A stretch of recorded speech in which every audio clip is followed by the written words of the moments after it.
Morning, and thank you very much for being with us today. My name is Nicolas Seidler. I'm the director of the Geneva Science Policy Interface.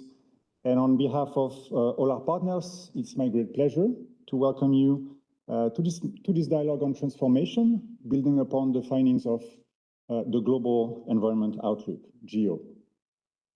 This report, GEO, published by the UN Environment Programme, is one of the world's most comprehensive assessment of the state of our planet and of the relationship between human societies and the environment. Its seventh edition results from the contribution of hundreds of scientists and knowledge holders from more than 80 countries around the world. Worth noting, for the first time, it also brings indigenous and traditional knowledge into the assessment as a pathway towards more transformative and holistic change. The key message from the report is clear, and to be frank, quite alarming. The threats that we face are taking us into uncharted territory, and if we don't act with urgency, consequences will not only affect our planet, but also our societies, our economies, and our way of life. But GEO is not simply a warning. It is also a call to action. There is still agency. There are still choices that we can make and actions that we can take. But the willingness, creativity, and cooperation spirit that we bring to these challenges must rise to the level of the urgency we face. Incremental change will not be enough. We need transformation. And there is also reason for optimism. GEO shows that investing in stable climate, healthy nature, and a pollution-free planet could generate trillions of dollars in additional GDP, save millions of lives, and lift hundreds of millions of people out of poverty and hunger. So in short, the benefits of action are much greater than the costs of transformation. But there is a challenge. We know that evidence and knowledge, however robust, do not create change on their own. And so the question before us, and the question that will keep us busy this morning, is really, how do we turn transformative knowledge into meaningful policies, partnerships, and action? And that's why we're here today, to hear ideas from people with direct experience and reflect together on new spaces we need for researchers, policymakers, and practitioners, industry, civil society, and communities to come together, build trust, and develop joint solutions. So in terms of agenda, if we can move to that slide, for this morning, we'll begin with short framing remarks, followed by 3 expert presentations exploring key themes and findings from the report. After the coffee break, we'll have a panel discussion to really focus more on how to translate solution pathways for systemic transformation into practical and actionable approaches. And we will then close with 2 perspectives, one from academia and one from diplomacy. Throughout the morning, we very much welcome your questions, comments, and reflections, so be prepared to be active participants. And finally, a brief just housekeeping note. We will be taking pictures during the event. If you prefer not to be photographed, you can let my colleague Daria know, just here in the corner.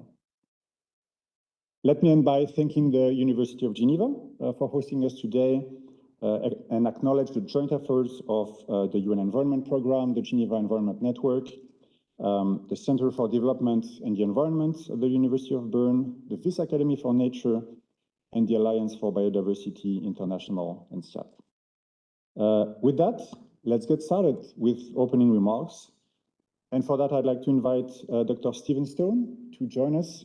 Stephen Stone is Acting Director of UNEP's Office of Science and Deputy Director of its Industry and Economy Division. Since joining UNEP in 2010, in the lead up to the Rio +20 conference, he's held several leadership roles in environmental economics, sustainable resources management, and the green economy. Before UNEP, he worked with the Inter-American Development Bank and the World Bank as well. Stephen, please, the floor is yours. Thank you very much.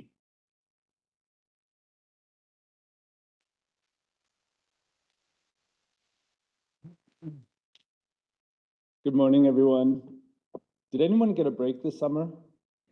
Hands up. Not that many. Oh my gosh. Okay, all right, good. I'm relieved. I hope so. I personally am getting back from 2 weeks of leave. This is my 3rd day, so the usual, you face 500 emails and you're trying to figure out what's what. But I remember this one being on my schedule from a long time. And this one is important. We're here to talk about GEO today. GEO is the Global Environmental Outlook. You're probably familiar with it. This is the 7th one that UNEP has done. So over 30 years, UNEP has been working on the science. And one of the key messages from today is we don't do it alone. UNEP doesn't do this alone. And just like the event today, which is the product of many, many institutions working together, and Nicholas, you just shared many of them here on the screen, they're up here on the screen. The challenge before us is so huge that no one institution, no one person, no one group can solve it.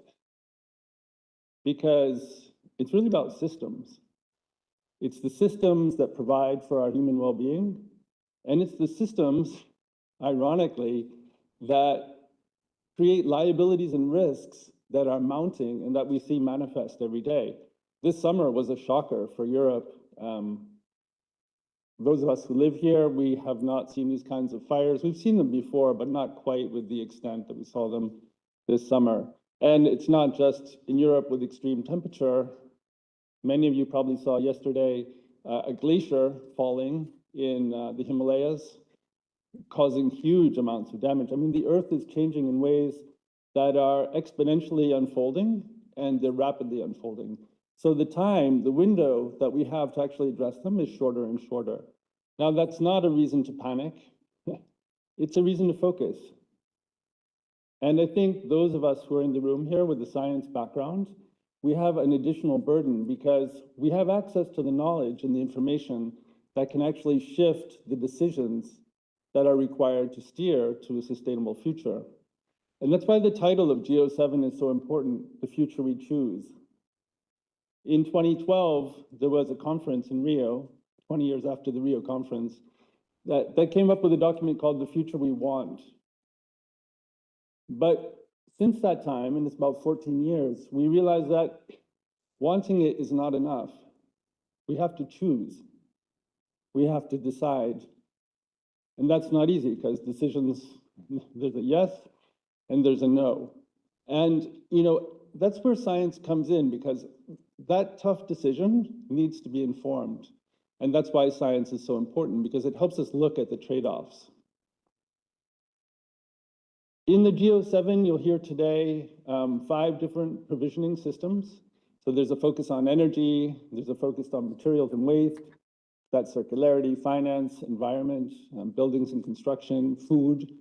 These are the systems that bring us human well-being, but they're poorly configured right now.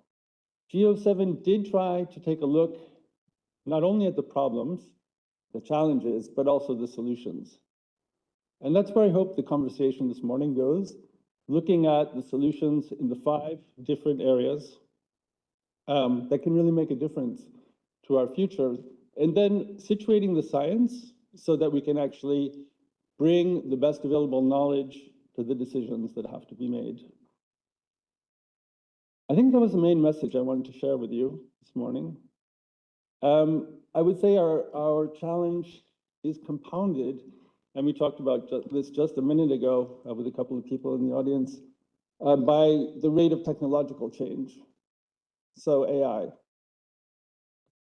It can be a tool that can help us, but let's be honest, the downside risks are huge because it's evolving much faster than the governance that can shape and channel the forces that it's unleashing, particularly when it comes to employment, robotics, and decisions, frankly, daily decisions. So we have an additional challenge with AI, and also with AI comes the challenge of integrity, the integrity of the science. So these are things that we don't have an easy answer for, but I think it's exactly discussions like today that can help us sort them out. So let me end by thanking all of the partners who made this possible today. University of Geneva, Science Policy Interface, the university networks that have brought this together, the Federal Office of the Environment for Switzerland, who's been a strong defender of science, a strong defender of UNEP, and a great convener for these kinds of events.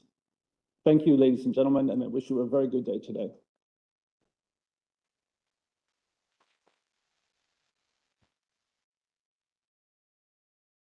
Thank you very much, Stephen. And now I'd like to invite Professor Sébastien Casteltor to join us. He's the Vice Rector for Research and Sustainability at the University of Geneva, also Professor of Earth and Environmental Science.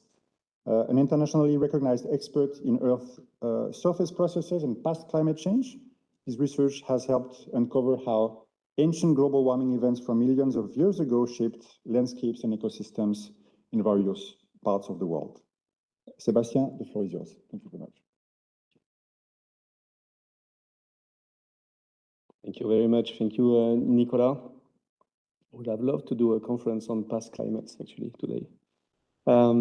Excellencies, distinguished guests, colleagues, ladies and gentlemen, it's a great pleasure to welcome you to the University of Geneva today for this important meeting on advancing the dialogue between science and policy and on the findings of the GEO-7. And I'm very happy to see so many people from so many places in Switzerland and from far away from other places. I want to thank warmly the United Nations Environment Programme, the Geneva Environment Network, the Geneva Science Policy Interface, and our academic and institutional partners for bringing together this exceptional community of researchers, policymakers, international organizations, and practitioners. The work of GEO and GEO-7 in particular today confronts us with an uncomfortable paradox.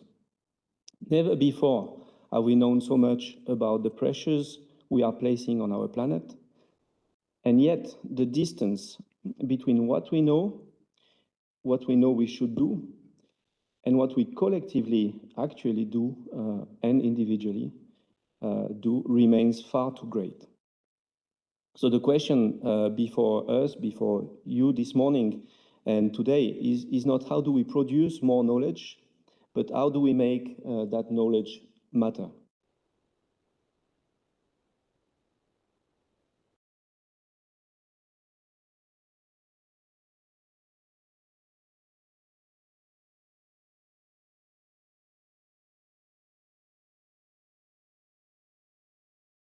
Charles Keeling, for instance, University of Hawaii, began of its own free initiative measuring atmospheric CO2 at the Mauna Loa Observatory in Hawaii in 1958, quite a long time ago, with extraordinary precision and extraordinary persistence.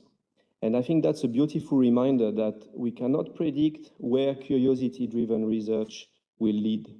And those fundamental measurements, as you all know, became the Keeling curve, transformed our understanding of humanity's impact on the planet. So when we are, as nowadays we are, very often increasingly confronted with a false choice between academic freedom, curiosity-driven research, and research that serves society or applied research, I really believe the opposite. We need all of them. And there are few places better suited than Geneva for such conversation as you will have today. Here you have scientists, diplomats, UN organizations, NGOs, universities, policymakers, and they all can actually meet. The Geneva Science Policy Interface embodies this situation. It exists not simply to transmit scientific results to policymakers, but to allow as well scientists and policymakers to formulate questions together, understand each other's constraints, and build trust. Now, GEO-7 is not only a warning, as Stephen Stone has just said, we don't need more warnings or another catalog of environmental catastrophes. I find the GEO-7 is interesting because it tells us that pathways exist and that transformation is possible. As citizens, we might feel sometimes resigned in the face of the lack of actions over the years. But as academic, for instance, we must take this proposition of transformation is possible as a possibility that we must address, we must take it seriously and work with it. No institution, as was said before, represented in this room, no political party, no individual, however powerful, can solve these challenges alone. This is the added value, I think, of being in this room, of organizing this type of event. So my hope for this morning and for the entire day is simple. Don't only exchange information, exchange your questions, tell one another what you don't know, challenge the boundaries between disciplines, institutions, professional cultures, and identify where knowledge can actually make a difference as quickly as possible. Welcome again to the University of Geneva. Thank you for being all here, and I wish you an excellent meeting today. Thank you.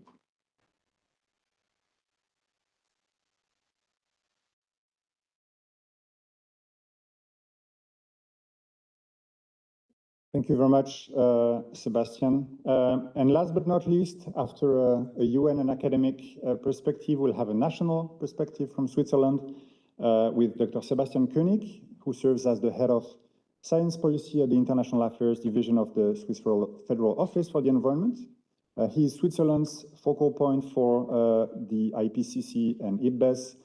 He also used to be the Swiss national focal point for UNEP and served on the steering committee for GEO in the transition between GEO-6 and GEO-7. So he brings also an interesting perspective from those processes. So Sebastian, please yours.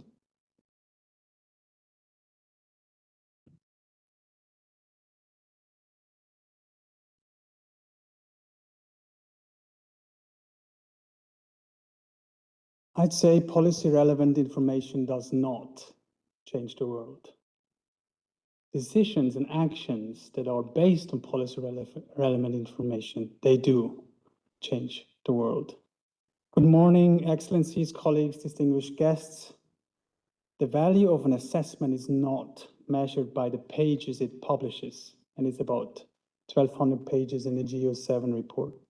It is measured by the decisions it creates and their implementation. And for me, this is the essence of the GEO. GEO-7 gives us policy-relevant information on the state of the global environment, but information alone does not create a better future. It is valued, it is realized by when governments, businesses, researchers, societies use that knowledge to make better decisions. That is exactly why GEO matters. It fulfills one of UNEP's founding mandates, which is to keep the world environment situation under review and to strengthen the science policy interface that helps governments act on the best available science.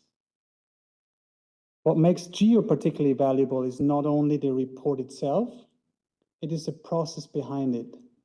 From Switzerland's perspective, there are 3 moments in time which determine whether an assessment will ultimately make a difference or not. So the first one is to ask the right questions. Governments should be involved from the beginning of the process. And if you ask the right policy questions from the outset, the assessment becomes relevant to real decisions at the end of the process and not only to scientific debates.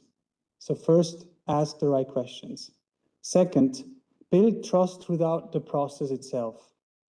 Scientific independence, integrity is essential, but policy relevance also requires continuous dialogue between governments and experts throughout the assessment process. That interaction strengthens both credibility and legitimacy. And third, create ownership at the end. I think this is a crucial element to it. The summary for policymakers is much more than an approval exercise. When governments approve it line by line, they create ownership of a scientifically robust product that can travel directly into national and international decision-making. This is also why GEO occupies a unique place in this assessment landscape. It does not replace the IPCC or IPBES. It connects the broader environmental picture across climate, biodiversity, pollution, and resource use, while avoiding duplication with thematic assessments. So let me end where I began. The new buzzword that has already emerged in IPBES and IPCC and is also pertinent to the GEO process it's going to be uptake. So governments and other stakeholders do want to see how these assessments are being used and used for decision making. And now it's important that we create that ownership from a policy perspective during the process so that it enables better use of that policy relevant information. We are sure to debate more about this and what it means to do the uptake and to use these assessments for decision making further on. But because the value of an assessment is measured by the decision and actions it finally enables. Thank you.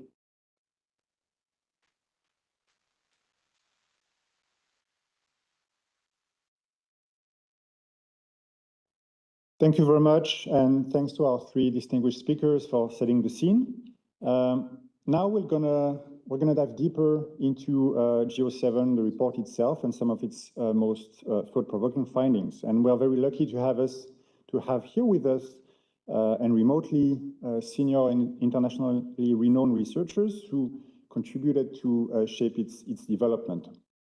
To start, we are privileged to have Sir Robert Watson joining us remotely. I'd like to thank him especially because it's 3 a.m. in the morning on his side of the world. So thanks for your dedication to this event. Robert Watson was served as the co-chair for the 7th edition of the GEO, and he brings really a unique perspective on its development process. He's a leading international scientist in environmental change and sustainable development, and he's held senior positions at NASA, the World Bank, and the University of East Anglia. He chaired several major scientific assessments, including the IPCC and IPBES, which I think gives him really an interesting transversal view as well on various scientific assessments. He's done instrumental work in shaping global responses to climate change, ozone depletion, and biodiversity loss. So Sir Watson will share with us some context and outcomes from the latest GEO-7 report and bring some perspectives on also how this report and its results differ from previous editions and complement other environmental assessments. So Watson, if you can hear me, the floor is yours. Thank you. It's a pleasure to be with you this morning. As you just heard, it's 3 o'clock in the morning here. Can I have the first slide, please? Next slide. So you already heard GEO. Basically, it's a report from UNEP which looks at the state of the environment. And this is the 7th edition, basically. And what we try to focus on is not just what is the state of the environment, but what needs to be done. And even more important, how can we do it? The how is absolutely critical. Next slide. I'm going to go through these quickly. For GEO-7, 230 experts from 82 countries. So truly a global perspective. Next slide, please. So what I'm going to talk about is purely part 1 of GEO, and that is the state and trends for the environment. For me, however, this simply sets the stage. The second part of GEO, which is how do we transform our energy systems, our finance, our agricultural systems, how do we look at the issue of materials, is really the most important. But for today, I'm simply going to look at what is the current state of climate, biodiversity, land degradation, what are the implications of these environmental crises, and what's causing them. Next slide, please. So fundamentally, it's a very simple situation. We do have a crisis. Climate change is occurring at an unprecedented rate. The loss of biodiversity is occurring at an unprecedented rate, and so are land degradation and pollution. But fundamentally, they are all undermining human well-being and causing both economic and social damage. These are no longer just environmental issues, they're economic issues, development issues, security, ethical and moral issues as well, and we need to address them together. Next slide. So, as I've said, these are not simply environmental issues. They're undermining poverty alleviation, food and water security, human health and livelihoods. They're already causing local and regional conflicts. They're actually increasing social inequities, exactly the opposite of what we need, where we need a world where no one was left behind. And while they're predominantly caused by the high-income countries, it's primarily poor people and developing countries that are the most sensitive. So as you can see from this slide alone, this is no longer an environmental issue, it's a development issue, it's an economic issue, security issue. Next slide, please. So we have 4 global environmental issues. The key message is they're totally interconnected. You cannot think of biodiversity loss without thinking about what's happening to the climate, what's happening to land degradation, what's happening to pollution and waste. All of these issues affect biodiversity. Equally, when you're thinking about climate change, you have to understand again what's happening to the other 3 systems. So the key message is simply, we can no longer think of these 4 issues as separable. They must be thought of together, which is why GEO brings all 4 issues together. But what we need are politicians around the world to understand that you cannot look at these issues one at a time, and the conventions cannot look at these issues one at a time. They have to be looked at together, which means the Climate Convention, the Biodiversity Convention, Land Degradation Convention, CITES, Ramsar, all have to work together. The world's already warmed at 1.3, and I think by now 1.4 degrees warmer than pre-industrial. 1 million species out of 8 million species are threatened with extinction, and we're seeing significant land degradation every year. None of the internationally agreed targets in climate, biodiversity, land degradation are likely to be met. We're going totally in the wrong direction. Next slide, please. So next slide, I'll now talk about climate change. This simply shows you that sort of the climate record of temperature since 1850 to today. And what we can see is the world's climate is warming. And indeed, the 10 hottest years on record are the last 10 years. And this year is likely to be hotter than last year. And next year is likely to be even hotter as we have a major El Nino, possibly a super El Nino, now starting to occur. So there is no question the Earth is warming. We're also seeing changes in precipitation.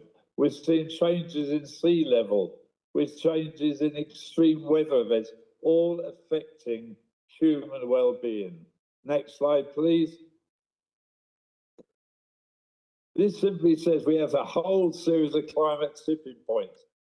We potentially could see major changes, a collapse in the Greenland ice sheet, a collapse in the West Antarctic ice sheet, a complete loss of tropical coral reefs, major disruptions of permafrost leading to emissions of methane, further exacerbating human-induced climate change, a major change in ocean currents. And this is likely to occur in the next few decades. So some of these tipping points will occur almost starting now. We've already seen, as I've said, temperature warming 1.3, 1.4. And even with the Paris Agreement, even if we could meet the Paris Agreement, many of these tipping points will be reached in between 1.5 and 2. The problem is, as we found in GEO, consistent with IPCC and IPBES, we're likely to see climate change potentially as high as 2.4 to 3.9. Now, our 3.9 is higher than the IPCC number, but it is still plausible. If we see change to 2.4 to 3.9, many of these climate tipping points will be met. Coral reefs will die almost immediately. The boreal forest will die within 50 to 100 years. We will not see the collapse of Greenland or the Western Antarctica actually for hundreds of years, but we will put in process the processes needed to see a collapse of both ice sheets. In fact, one of our conclusions is the rate of warming is likely greater than the estimated central number of the IPCC. Next slide, please. And this just shows we are not on target to meet the Paris Agreement. To meet the Paris Agreement by 2030, we need emissions to be 50% less than they basically were now and a few years ago. Unfortunately, what this shows you, and it comes from the UNEP gap report, consists in our report, fundamentally, the emissions in 2030, 2035 are likely to be comparable or greater than today. Governments of the world are not taking the actions needed to reduce the emissions by 50% by 2030 and even a greater amount by 2035.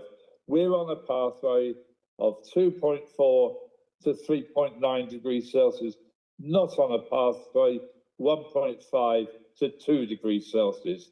Next slide, please. Now a few slides on biodiversity. Next slide, please.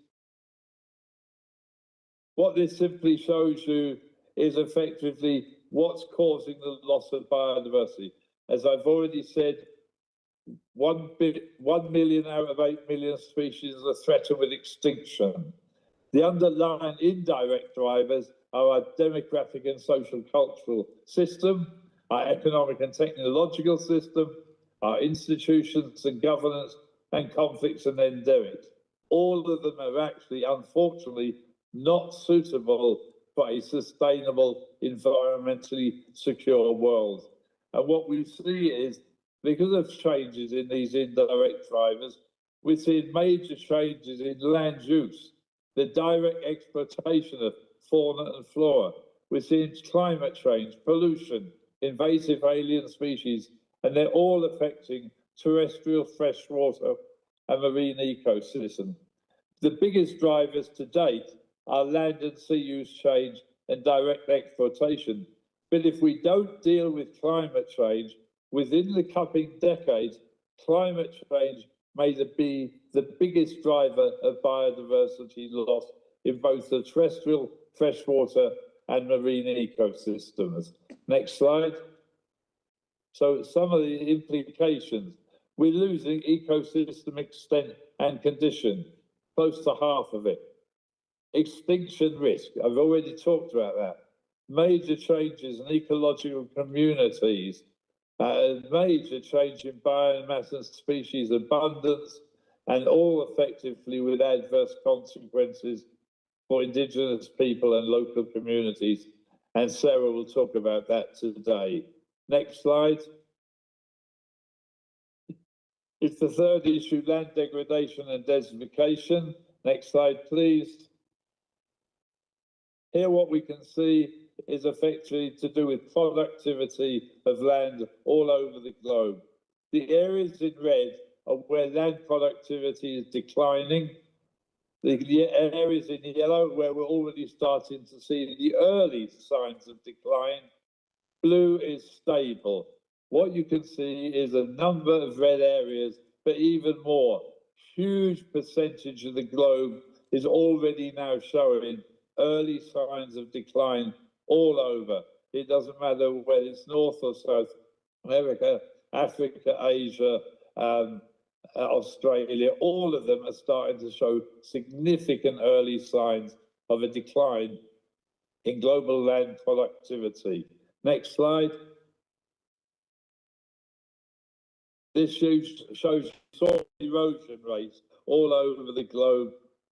And what you can see is, if it's in green, it's reasonably stable. But as you get to yellow and orange and red, very significant soil erosion estimates in major parts of the world, absolutely affecting things such as agricultural productivity, and the viability of different biological systems. Next slide. This simply shows you basically the trend in agricultural land and the increase in pesticide use. And as you can see, the pesticide use is becoming a serious issue throughout many parts of the world. So one of the big pollution issues is plastics, but also agrochemicals, also a key issue. Next slide, please. And so where are we? We did some plausible future work, and we did some targeted scenario work where we said to ourselves, what could happen? What you see on the left-hand side are the current trends, 2020 to 2050, basically, of where do greenhouse gas emissions come from, land use, energy supply, etc. What you see and so what you can see is with current trends, and unfortunately that's where we are at the moment, emissions of greenhouse gases would go up significantly by 2050, not down. What do we need to get to net zero? That's shown on the right-hand side. We need a major decrease in greenhouse gas emissions in the next 20 to 30 years. And as my earlier slide showed, current policies and current government commitments are not on a pathway towards net zero. All of the governments of the world are promising net zero, but literally none of them are putting the policies, the technologies, or the financing in place to have any chance of getting net zero by 2050, which is what is required under the Paris Agreement. The next slide simply talks about land conversion, and you get the same issue. At the very top, a global perspective, what we're seeing with current trends, we have significant loss of topsoil, a significant loss of biodiversity, degradation of the ecological systems, major changes in land conversion. You see that at the top. But two of our scenarios, one is predominantly how do you change behavior in transformation? The other one is how do you use technology more wisely? Obviously, the real world needs to be a combination of behavior-focused transformation, technology-focused transformation, and critically important, major changes in governance. The world is not being governed in a way that will lead to sustainability. It's not sustainable and not governed well at the national level. All governments have got stovepipe departments who don't talk to each other, and it's not well managed at the international level, where once again we have stovepipe international systems. Transformation is possible, it is cost effective, as you've already heard, but it's not occurring. Next slide, please.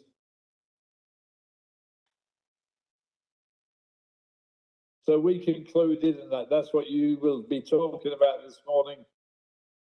It is achievable, but it would require unprecedented, integrated, rapid and radical transformation of the economic, finance, materials, energy and food system. And these are all intercoupled in the same way the four environmental issues are strongly coupled. These systems are equally coupled. You cannot look, let's say, at the energy system or the food system without thinking about the materials waste system and the economic finance system. It will require a combination, as I've already said, of technological behavior and governance changes. It requires the whole of government and whole of society approach. Governments need to get their government departments to work together, and they need to work together with society. These environmental issues need to become the backbone of economic, national security and social justice strategies, and fundamentally, the window to achieve the goals is narrowing rapidly, and indeed, things such as the Paris Agreement will not be achieved, in my opinion. based on the evidence we have today and the lack of action by governments. We need to act, and we need to act now. Next slide, please. Simply says, we have to congratulate and thank different governments, the European Union, Canada, Norway, Netherlands, etc., for funding GEO-7. Have to thank the 200 to 300 experts that prepared the report, the governments, and the experts that peer-reviewed the report.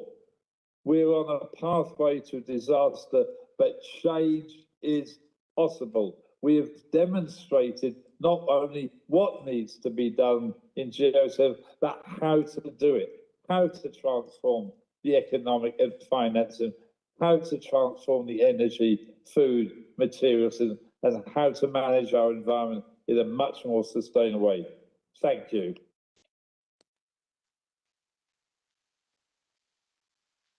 Thank you very much, Robert. I hope you can hear the applause from the room, but we really appreciate that overview, and I think that really highlights both the urgency of what we have to deal with, but also underlying your last message that change is possible.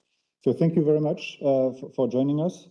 And now we're actually going to get more into the how we're going to address some of the challenges identified by the GEO-7 report. We'll have two presentations, and then we'll open also the floor for questions from the audience. And so first, I'd like to invite Dr. Henry Rueff, who's the principal scientist at the Alliance of Biodiversity International and SIAT, also an associate senior research scientist at the Center for Development and Environment at the University of Bern. Dr. Rueff is a coordinating lead author of UNEP's GEO-7, where he contributed to chapter 13 on defining a methodology for developing solution pathways towards system transformations, and he's going to tell us more about it. He's a specialist in climate change, drought, climate finance, with more than 20 years of experience connecting scientific evidence with policy and investment solutions. I'll stop here for the introduction so we can get into your presentation. So Dr. Rueff will cover a proposed methodology to accelerate the pace of change and help decision makers adopt systemic solution pathways combining different systems that we'll hear about. So Dr. Rueff, please, the floor is yours. Thank you very much.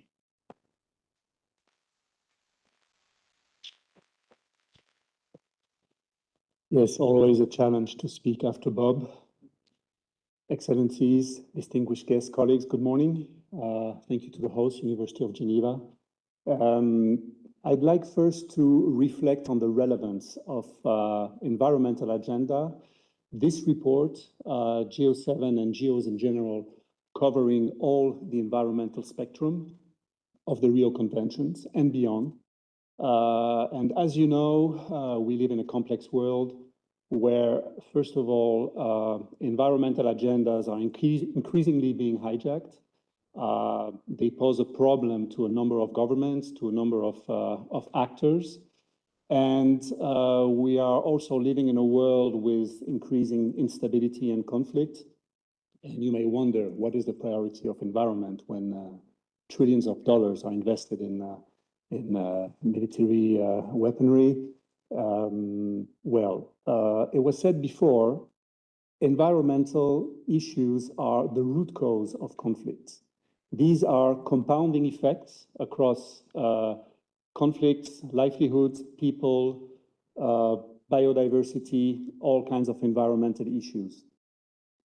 So the reality in which we live today is really confirming the need of the relevance of such like report. And again, GEO-7 covers the whole spectrum of environmental agendas. Now, as it was said before, we are, the GEO-7 is not only ringing the alarm, nor making just an assessment, it's also attempting to provide solutions through a number of solution pathways. And this is very much the first attempt across the 7 GEOs to do so. So the way we do that is that we've tried to set the scene on how some numbers of prerequisites and some number of steps within policy should be respected and followed as to achieve a certain goal that takes a certain form. And this, we've tried to do it towards transforming 5 systems. And those 5 systems are economy and finance, energy, food, materials and waste, and the environment. We've also put forward very important concepts where whole of government and whole of society are absolutely central to these solutions are there. I'll give you one example, repurposing subsidies. About $7 trillion annually are invested into very nature negative activities. These can be redirected into nature positive activities as to support climate change, biodiversity, land degradation, and therefore sustain economies, livelihoods, and people. So there are solutions that are rather straightforward, clear, and as our previous guest mentioned, the knowledge exists. The problem is how to put it into action. This being said, we know very clearly, and this has been widely demonstrated, that the cost of inaction is by far higher than the benefit of action. So what is the theoretical and practical approaches to transformation that we use? First of all, when we started the GEO-7 process, we were very clear about 2 things. There are sustainable systems that are desirable systems that we would like to first push to existence through levers, to accelerate, and then to stabilize. But just as important, there are also unsustainable systems that we would like to destabilize, break down, and phase out. Exiting fossil fuel energy, for example, is one of them. Entering renewable energy is one of them as well. And this has to be done through a number of innovation that have to intervene. And we'd like to go, as shown on this quadrant, from unsustainable to sustainable situations by, first of all, avoiding, develop, but also phase out and preserve. We end up with 2 parallel systems that feed each other. First of all, the prerequisites, which are a number of principles that we have identified and listed here for this transformation of systems to happen. We have, for example, the target of policies at whole systems. We combine innovations with phase-outs. We align present prospects with future perspectives. We handle uncertainty and don't avoid it.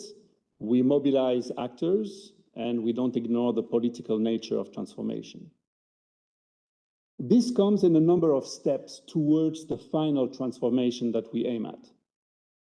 There is identification of goals and key issues, prior solutions that existed, and how do we make use of them, a set of solution pathways, evaluations of these solutions, combination of levers, short and medium-term actions, and key actors and their interactions.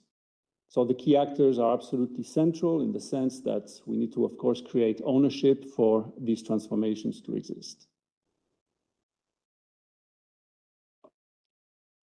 There is a number of interactions across these systems to be transformed. As you may know, SDGs by nature are functioning on these interactions. They feed each other. Addressing poverty could be actually more efficient through access to energy, for example, or there can be all kinds of co-benefits and trade-offs across various sustainable development goals. And as such, our 5 systems to be transformed also feed each other and are interdependent. A number of levers for transformation have to be activated. And these levers are the result of the Global Sustainable Development Report, which is published every 4 years, informing the Secretary General of the UN and showing how science can support accelerating the Agenda 2030.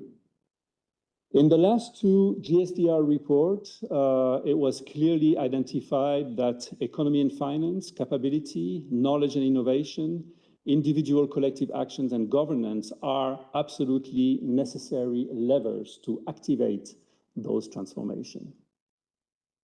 Just as well, we need some dimension of an accelerated, sustainable and just transformation, and this is supported by whole of government and whole of society approaches. There are a number of motivators in the sectors of health, economic, regulatory, and cultural.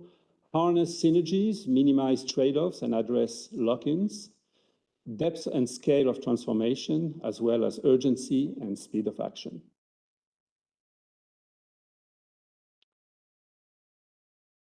Without being able at this stage in 15 minutes to summarize a 1,200 pages report, I'd like to give some keys on what can be transformed within the systems we are addressing. Economic and finance, internalize environmental and social costs, and this is a big one. It's been already being discussed for several decades, very hard to activate, but absolutely central. Reform subsidies to support sustainability, I already talked about that. Reflect long-term goals in economic planning. Incentivize equitable and green economic activity. Enhance inclusive and participatory decision-making. In terms of materials and waste, design out waste and pollution and enable material recovery. Create fair and effective markets for circular goods and services. Redirect finance from linear to circular, enable a fair global trade in circular goods and services, and translate circularity into societal goals. From the energy perspective, ensure universal access to clean energy, expand energy efficiency and demand-side measures, decarbonize energy systems, achieve environmental sustainability in the critical mineral value chain, phase out fossil fuel, and support just and inclusive energy transitions. In food systems, shift to environmentally sustainable and healthy diets, improve crop, livestock, and aquatic food production systems, reduce food loss and waste and increase circularity, develop novel foods and production processes, restructure food industry, market structures, and trade. And on the environmental system, protect and restore ecosystem biodiversity, strengthen resilience and governance of socio-ecological systems, capitalize on indigenous and local knowledge systems, which my colleague will talk about, innovation, restoration, and adaptation, promote sustainable bioeconomy and its infrastructure. What are the elements of potential acceleration of this transformation?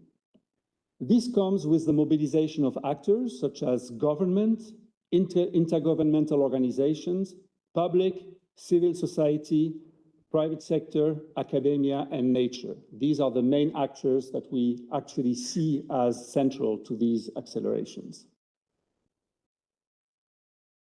Policy responses must be tailored nationally and regionally. This is an absolutely central chapter of our report. We have totally different dynamics across regions in terms of level of industrializations, poverty, environmental threats, and all these has to be tailored within the various steps and principles that we would like to apply for the transformation of systems within those regions. And this has also a number of telecoupling effect. Transforming one system in one region can have dire or positive impacts in the system transformation of another region. And this has to be accounted for and captured into the transformation. The science policy challenge scientific rigor is not a subject for political negotiations. My concluding remarks are that impact is getting harder. Environmental agendas are increasingly politicized. We know about the Geneva Plastic Treaty, talks collapsed over consensus deadlock. We know that a few delegations blocked the GEO-7 summary for policymakers. Without government endorsement, robust science loses the legitimacy to drive collective actions. And therefore, GEO's edge, unlike IPCC or IPBES, it sees the environmental as a whole. So we really need to have a deep reflection on what is the future of environmental agendas. Again, thank you very much to all the donors and participants and authors to this report. Thank you very much.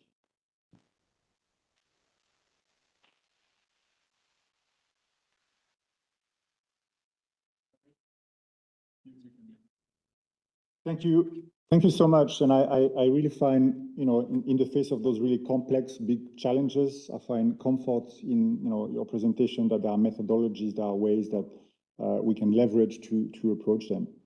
So thank you very much. And now I'd like to invite Dr. Sarah-Lan Matets-Stiefel to join us. She's a senior scientist at the Center for Development and Environment at the University of Bern, an associate senior researcher at the Wyss Academy for Nature. She's a coordinating lead author as well for GEO-7, for which she convened the task force on indigenous knowledge and local knowledge, and she led the corresponding chapter. She's an ethnobiologist and geographer with 25 years of experience working at the intersection of sustainable development, natural resource management, and socio-ecological resilience. She's been very active in international collaborations, particularly in Latin America and Africa, where she's again explored how indigenous people contribute to sustainable resource management. And she's going to present, share perspectives on the role specifically and challenge of integrating diverse local knowledge systems in shaping the transformative pathways that we've talked about, and how best to leverage these approaches going forward. So Dr. Matets-Stiefel, please, the floor is yours. Thank you.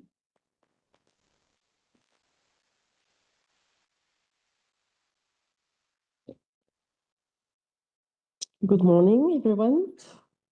And thank you very much for this opportunity to share with you some insights about the contributions from indigenous knowledge and local knowledge to the GEO-7 report. And as was already previously mentioned, it's the first time in the GEO, this is the first edition of GEO where this type of knowledge is considered and included. So globally, over the last decades, there is an increasing recognition of the importance and the potential of indigenous knowledge and local knowledge to contribute to sustainability transformations in various global arenas. From the Rio Declarations, the Convention on Biological Diversity, IPBES, and now with the 7th edition, also the Global Environmental Outlook.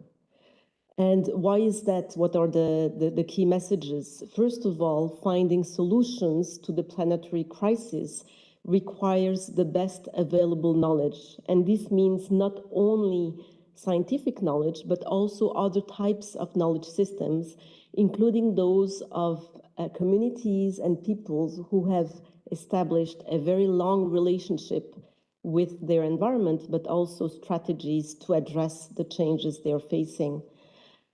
On the other hand, beyond addressing and beyond harnessing the best available knowledge, there are also equity and inclusion concerns and that justify the need for recognizing these type of knowledge systems. As Henri mentioned in his previous presentation, the principle number 5 that he presented for systems transformation was about considering and including diverse actors. But this means also including their diverse perspectives, the plurality of views, perspectives, and knowledge they have about their environment, and also the solutions that we can jointly develop. So, as I mentioned, it's the first time that the GEO-7 has received the mandate from its member states to include and consider indigenous knowledge and local knowledge into the report. So how was that done? We had three mechanisms for doing so. First of all, a dedicated task force was created, which included 19 both indigenous and non-indigenous experts from 17 countries.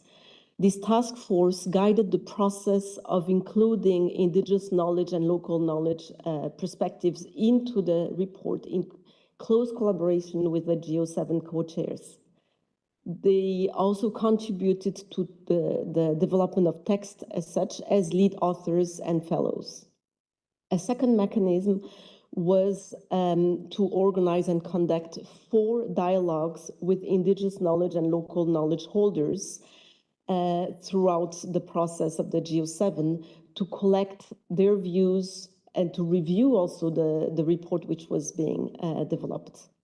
The outcome of these dialogues is a report which is available and which served as a key reference for indigenous knowledge and local knowledge content into the report, in addition to existing peer-reviewed and grey literature.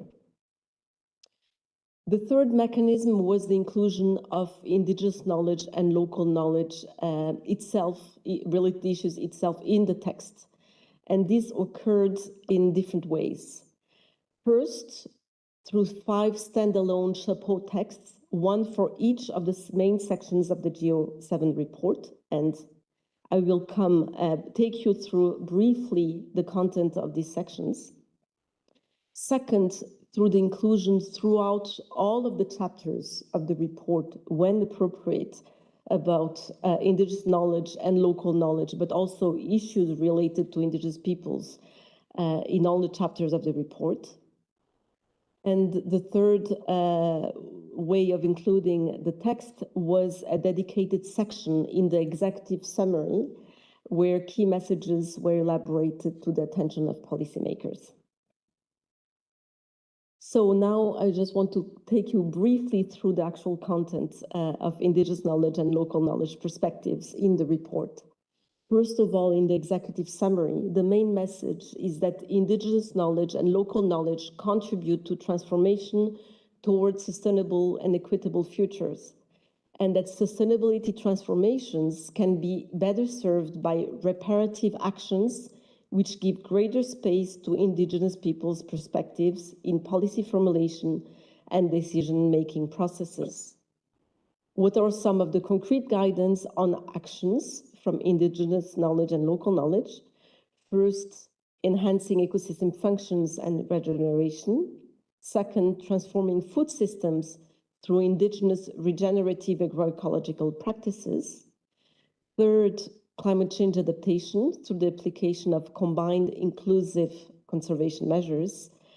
And fourth, moving away from extractivism and consumerism through ethical human-nature relations. Another key message in the executive summary for policymakers is that indigenous peoples' traditional lands and territories support a large portion of the world's biological and cultural diversity, which means that it is essential to revitalize indigenous cultures and languages in their traditional territories for the recovery of lands, waters, and the protection of biodiversity. To ensure a just transformation of the economic, material waste, energy, and food systems, it is thus crucial to co-create, co-design, and implement actions with indigenous peoples. Second, to comply with the rights of indigenous peoples, including the right to free, prior, informed consent. Third, to inform policy with indigenous-led research.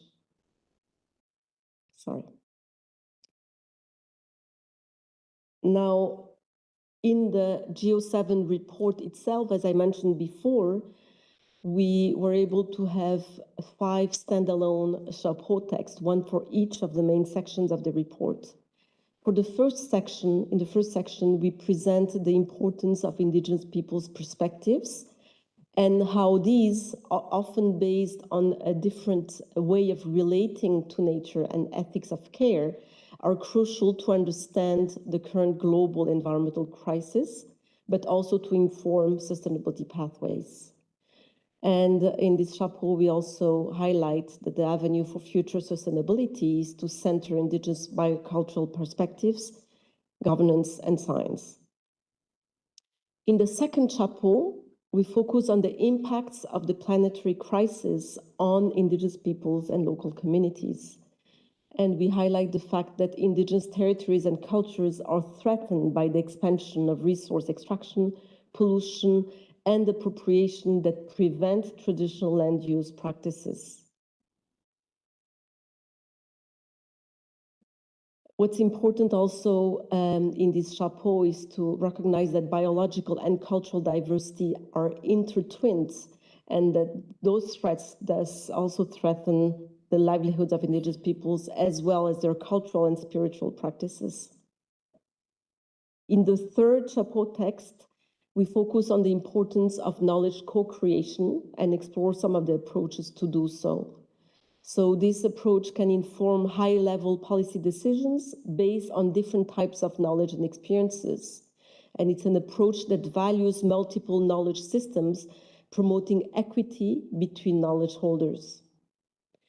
It is essential to include indigenous peoples' participation in co-creation processes to ensure that the outcomes are culturally appropriate, but also minimize the risk potential harm that can be attached to these solutions. In the fourth section of the report, which focuses on transformation pathways, we show that indigenous peoples can shape entirely new transformational pathways that are detached from the idea of sustainable development with its reliance on economic growth. And for this, it is really important to give greater space in decision-making processes and to provide to indigenous ontologies, values, and practices. So what are the main perspectives on desired futures that were identified in the indigenous knowledge and local knowledge dialogues? And these are the perspectives. First of all, a care for indigenous territories and life. Second, a focus on responsible and just energy transformation. Third, the revitalization and intergenerational transmission of knowledge. Fourth, the strengthening of indigenous political organization. And fifth, sustainable social and solidarity economy.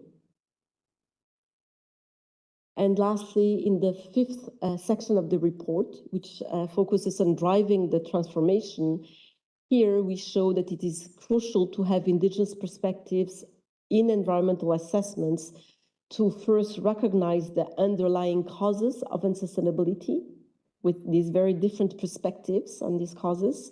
Second, to enhance indigenous insights and strategies for sustainability. Fourth, to inform future scenarios and stewardship through co-creation processes. And lastly, to foster adaptation at meaning biocultural scales. And for this endeavor, international governance organizations can assist by partnering with indigenous peoples to address the environmental crisis and just sustainability transitions in biocultural approaches. So I just wanted to share with you a few lessons learned about the process of including indigenous knowledge and local knowledge into the GEO-7. What worked well? As previously mentioned, it was the first time that the UNEP report addresses this type of knowledge. This was made possible thanks to a very close collaboration between the task force, the co-chairs, and the other lead authors throughout the process. The text, the content related to indigenous knowledge and local knowledge was widely appreciated, and the voices collected during the dialogues influenced the global environmental assessment. But what are some of the challenges that we face and some recommendations?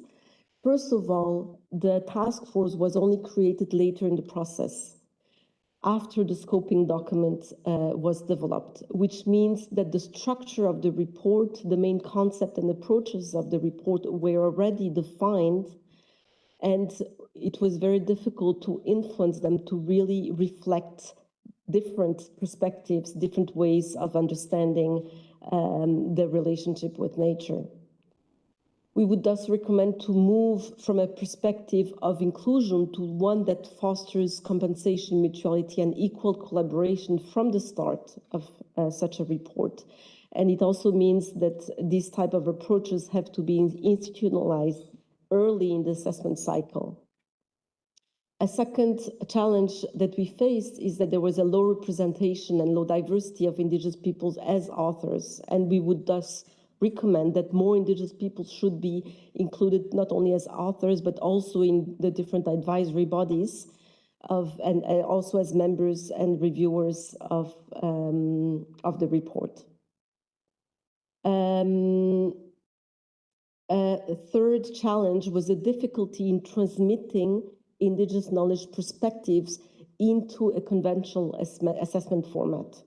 And we would thus recommend to promote different formats. So this is already being done in some way by IPES, which includes more also visual materials and others, but this has to be further developed. But also we suggest that mechanisms should be put in place to support indigenous knowledge holders, for instance, with the assistance of fellows or indigenous scholars who can help bridge these ways of communicating knowledge into an assessment. And lastly, there was a lack of sufficient budget for indigenous knowledge and local knowledge activities, which have very different needs than conventional authors meetings. I just mentioned the dialogues, for instance, which had to be conducted in specific places and also include visits to the different places where actually indigenous knowledge is put into practice. So if you're interested about this content, I invite you also to have a look at the Indigenous Knowledge and Local Knowledge Dialogues Outcome Report, which is available. And of course, in the GEO-7 report itself, in the different sections, you can find all the details about this content. Thank you very much for your attention.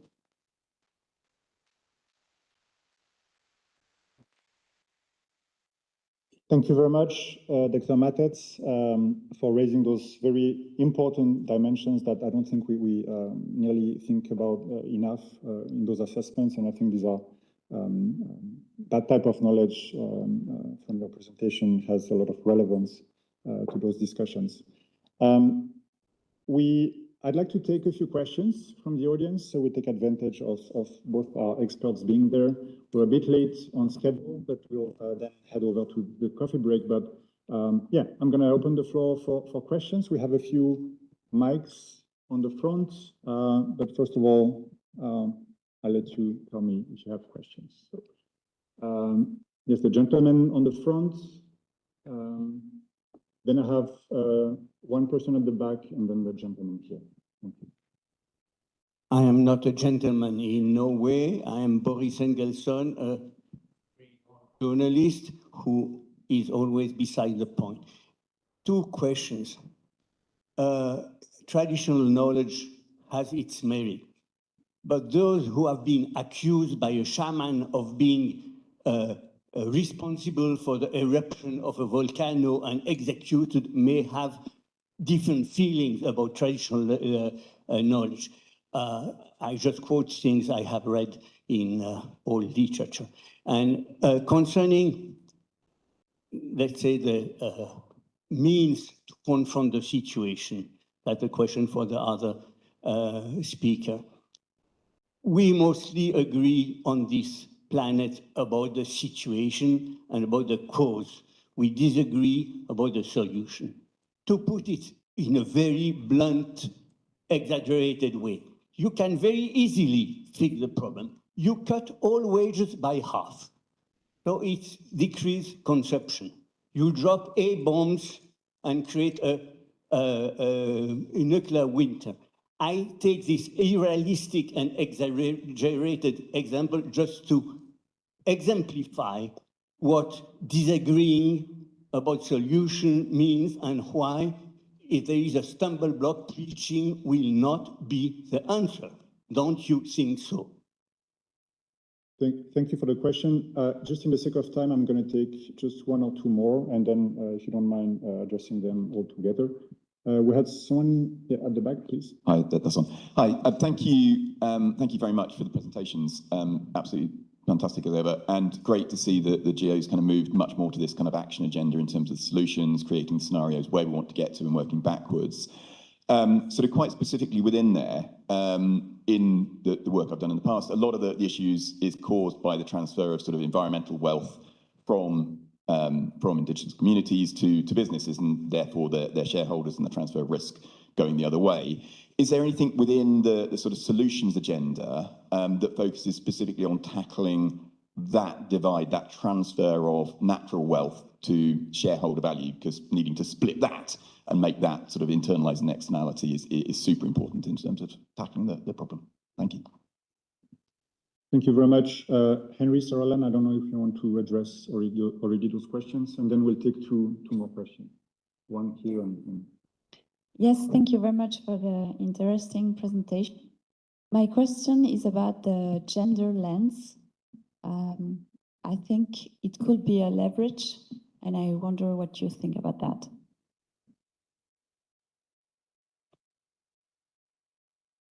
And maybe one last question, because the gentleman really wanted to... Yeah, thank you. Thank you very much. Yes, about the knowledge, yes. And also the traditional medicine, but this is another part. The knowledge, the traditional knowledge could be indigenous and the local knowledge at the same time. Yeah, and the question is, how about the ABS principle?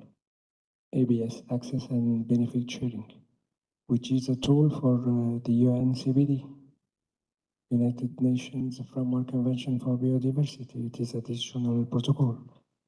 And I shared with you also, WIPO adopt already, because I see IP, and IP is a diminutive of intellectual properties.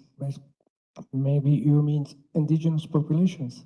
The WIPO, the World Intellectual Property Organization, adopted recently a legal treaty on cultural expression and traditional knowledge. So with those two tools, how you appreciate or your... Thank you. Thank you very much for your questions. Henry, Saralan, can I let you address them? Thank you. Can you hear me? Okay, great. So regarding the first comment, I'm not sure if there was a specific question, but I think that what's important to highlight is that in the GEO-7 report, if we recognize the importance of indigenous knowledge and local knowledge, this doesn't mean that we have to idealize it, and that it is always in all contexts appropriate, and that all knowledge holders, indigenous knowledge holders, have the same. It's important to recognize the different perspectives and include these different knowledge holders into the process of creation, of understanding the environmental problems that we're facing, but also in developing solutions. But it's not about all type of traditional knowledge. Regarding the second comment, yes, of course, these different laws and instruments are fundamental. And this is something that was highlighted throughout the process in all the dialogues and also in the literature that we found, is the importance of recognizing indigenous people's rights, but also putting in place such type of tools and safeguards to ensure that not only their rights are protected, but also their access to the territories and their traditional and ancestral territories, and essentially to make sure that no harm is made through the solutions that are proposed, because a lot of these solutions will often have an impact on these lands. So it is essential to have these different tools and mechanisms in place to help safeguard these rights. Thank you. Yes, I will add to what Saralan said, and especially on the question of two gentlemen on this side. The solution pathways we offer and the methodology we offer is not a recipe. It is very much sort of framing to guide how processes can be implemented for actions. Within those processes, there is a great deal of consultation, engagement with actors, ownership, and this is how we are how we envision the development of these transformation system solution pathways. So yes, actors are within the process. They contribute to the process. There is a co-creation of the process with actors, and therefore we are not in a situation where we would recommend any other of your provocative solutions. Yes, the beyond the local knowledge, traditional knowledge, is also the engagement with actors that is absolutely important in this consultative process. If I may, sorry, I realize I didn't address one of the comments regarding traditional knowledge. So we focus a lot on the indigenous people's knowledge in the report, because this is also an important element of supporting their rights and their very specific concerns that they're facing. But we also recognize the importance of other local communities and traditional communities. The term will vary depending on the context, which have a long history of interaction with their environment.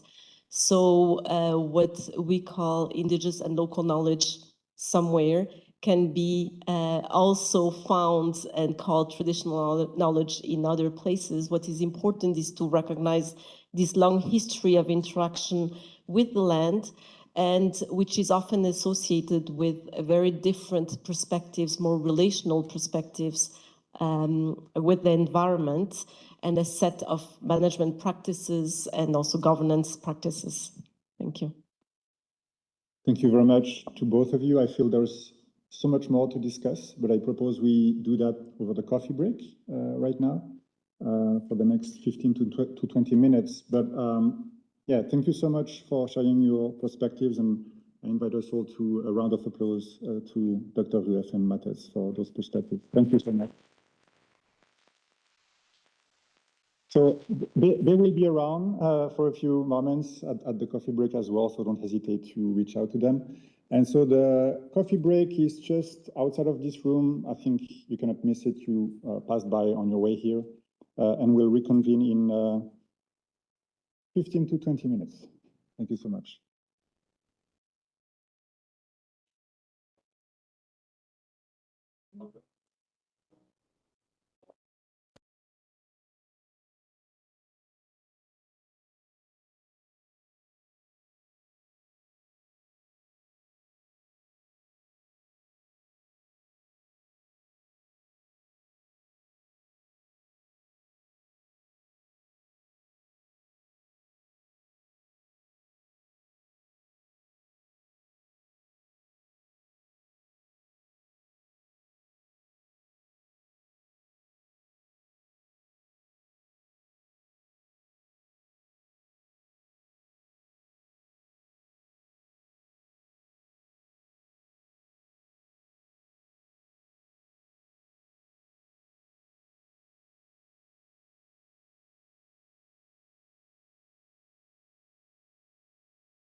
Okay, we're going to resume. Welcome back. I hope the first part of the event proved a stimulating ground for your coffee break discussions. So this morning we had strong insights on what needs to change in our systems and also a view on approaches to do so. And now we'll focus more on how. How can we leverage science and knowledge to inform, mobilize policy implementation, and how can science, policy, society dialogue and collaboration help in this endeavor? So we're getting really into solutions and practices in that space. So to lead this panel discussion of an exciting lineup of experts who will be introduced later, I'd like to introduce our moderator, Professor Sabine Bieri. She's the co-director of the Center for Development and Environment, one of Switzerland's leading centers for sustainability transformation at the University of Bern. She's also a professor at the Institute of Geography and focuses on sustainable development, social justice, and the social dimensions of environmental change. She's contributed research and policy debates on agriculture, digital labor markets, inequality, and pathways towards sustainability. So, Professor Bieri, I'll hand over to you to lead and introduce the panel. Thank you so much. Thank you very much, Nicolas. Your Excellencies, dear colleagues, dear guests, thanks for joining us for this panel in which we really will shift towards the how, which, as we've learned this earlier this morning, is really an emphasis that this GEO has chosen. And I'm very excited to have our distinguished guests here who will help us think through some of these hows and some of these pathways. And they will do this in particular as representatives of a certain field, as experts, as they are. But of course, we'll also try to figure out, well, how can we join forces across these expertises and fields to really leverage the transformation that is so deeply needed, as we also heard. And of course, I would like to remind us, even it might be a bit hard after some of the things we've heard this morning again, it is a time of celebration because this report is out and it contains some really strong messages. Again, the celebration might be a bit difficult against the background of, we all know our governments trying to downsize some of the important reference frameworks that were in place and would be in place to put forward some of these pathways. And I think it's a big responsibility to, against these trends and against the noise in the background, still hold up the fire and to continue struggling for what we not only believe, but what we know is so necessary to safeguard the resources that guarantee our very existence and not least our well-being. So just before I start with the round, and we will do it, each panelist will give a short statement on the expertise they represent here and on specific pathways that they think are powerful to unleash the change needed. Then we'll enter in a panel discussion, and later towards 11:30, more or less, I will open the floor for every one of you to ask questions to our guests, and then we'll wrap up towards noon and welcome you all for our lunch. But before I start with this, I would just try to remind us of the definition of transformation or the transformative systemic change that is so highlighted and emphasized in GEO-7. It's not a new concept, of course. It draws on previous reports or on sister reports like from IPBES or IPCC or earlier UNEP reports. But what we're talking about, and it's been flagged this morning, is really a change deep in scale and high in scope. So it's not about incremental change. It's really about change that is more radical, more towards the structure, and not just on changing a few parameters and a few design features, right? Not that that is wrong, but I think what we're talking about here is really something that goes beyond that. And I would just like to, and it's all in the report on page 17, you find an extensive definition on what transformative change means. So you're invited to go back there. And one aspect of this change, which also has been named, is really that it recommends certain types of changes as ways forward, such as economic system transformations, moving away from growth and structural and sociocultural worldviews and values, shifting from domination to care. So that's the tone, and I wonder how that tone resonates with my guests. So that will be one of our questions. So let me start, and I'm very happy to start with Miguel Luis, who is sitting next to me. Miguel Luis is a senior officer at the Permanent Mission of Portugal to the United Nations and other international organizations here in Geneva, where he follows the human rights and the environment portfolios. He is also one of the European Union lead negotiators on the ongoing process to develop an international treaty on plastic pollution. Previously, he served as the Deputy Permanent Representative of the UNEP in Nairobi, where, among other processes, he was part of the negotiations for the summary of policymakers for GEO-7. Welcome, Miguel, and over to you for an introductory statement. Thank you so much, and good morning to everyone. And first, just 2 points. The first one, to thank you for the invitation. After 6 months in Geneva, I have to say it's good to come back to some of the topics that were part of my daily life in Nairobi. And the second one, as I was joking outside, but I really need to make the point that a lot of what I'm going to say is a personal level, a personal impression, not in any case the representation of my government ideas. Well, I am lucky for now to a lot of what I'm saying is aligned indeed with what my government thinks. But focusing on the governance, that was the challenge that you posed to me. And we already heard, and on his very characteristic style, Bob saying that indeed there is a lack of good governance around the world.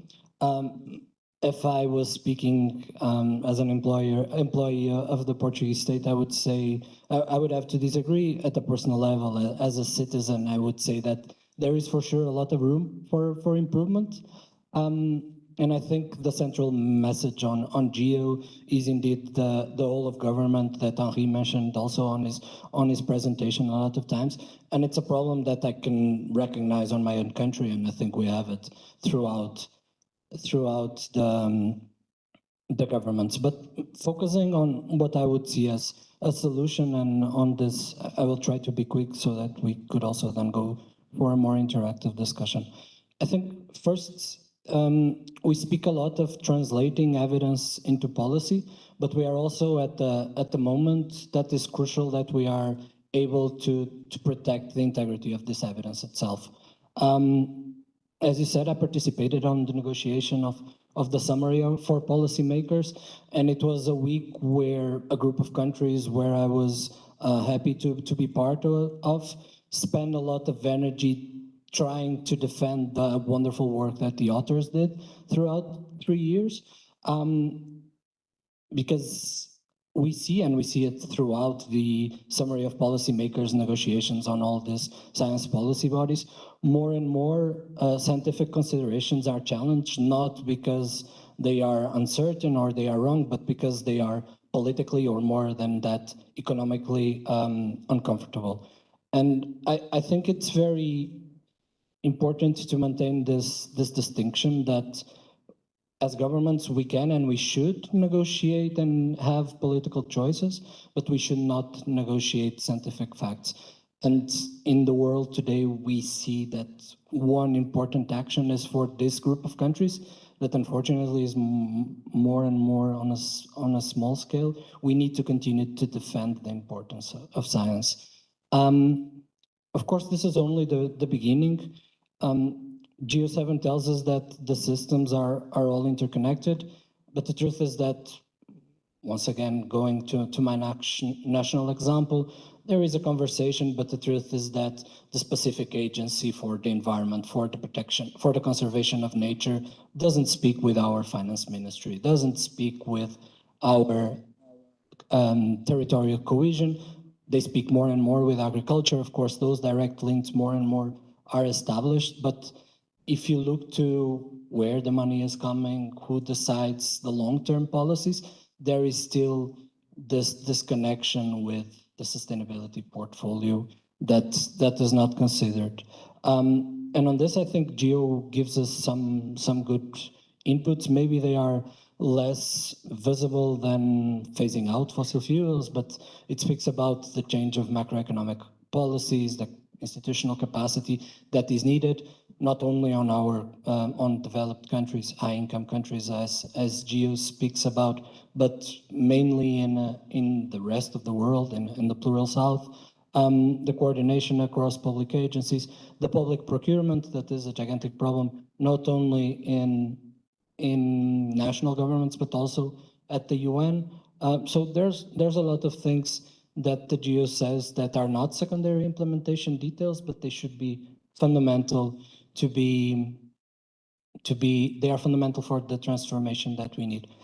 And I think it's also important to note, focusing on the GEO, we hoped that the GEO-7 would be something different when we negotiated the resolution. So for the GEO to happen, there is a resolution from the United Nations Environment Assembly that was negotiated in 2022. Quick summary on this one.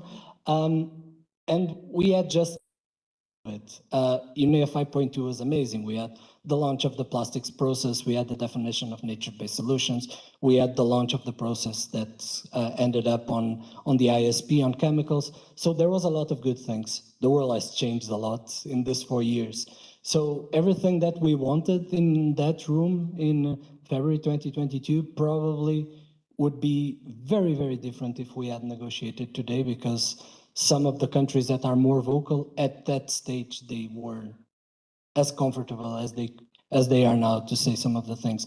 And I think for the GEO itself, for the next iteration, if it comes, this is an important point that we should have in mind. And I think the third one, and I'm going to finalize here, is that we have to be politically realistic about what transformation means. I think for us that work on the environment, phasing out an harmful incentive is something that is an obvious choice. If we are a finance minister or economics ministry back at home with your companies making pressure, probably it has budgetary implications. If you are a worker where your boss is telling you that you are being fired because of the phasing out of fossil fuels and the policies that the government are putting in charge, maybe you are more worried about your own wealth than about the planet itself. And if we think about elected politicians, the truth is that it comes with short-term costs, and we cannot run away from that maybe, unfortunately, they are not willing to take. And I think, and this can be further exacerbated when we look to countries that have higher or other development challenges. So I think on this, when we continue these discussions about how to transform science and policy, it's fundamental that, or it could be an idea to look how on the shorter term we can point to governments what they can do on short term that doesn't put in jeopardy their continuation in the government. Because, for example, in Europe with the rise of the far right, it's important to have this in mind. But also, how can we translate this to the ones that can really put the pressure on governments to do the long-term transformations, at least with the economic system that we have, that is the business, that is the society itself.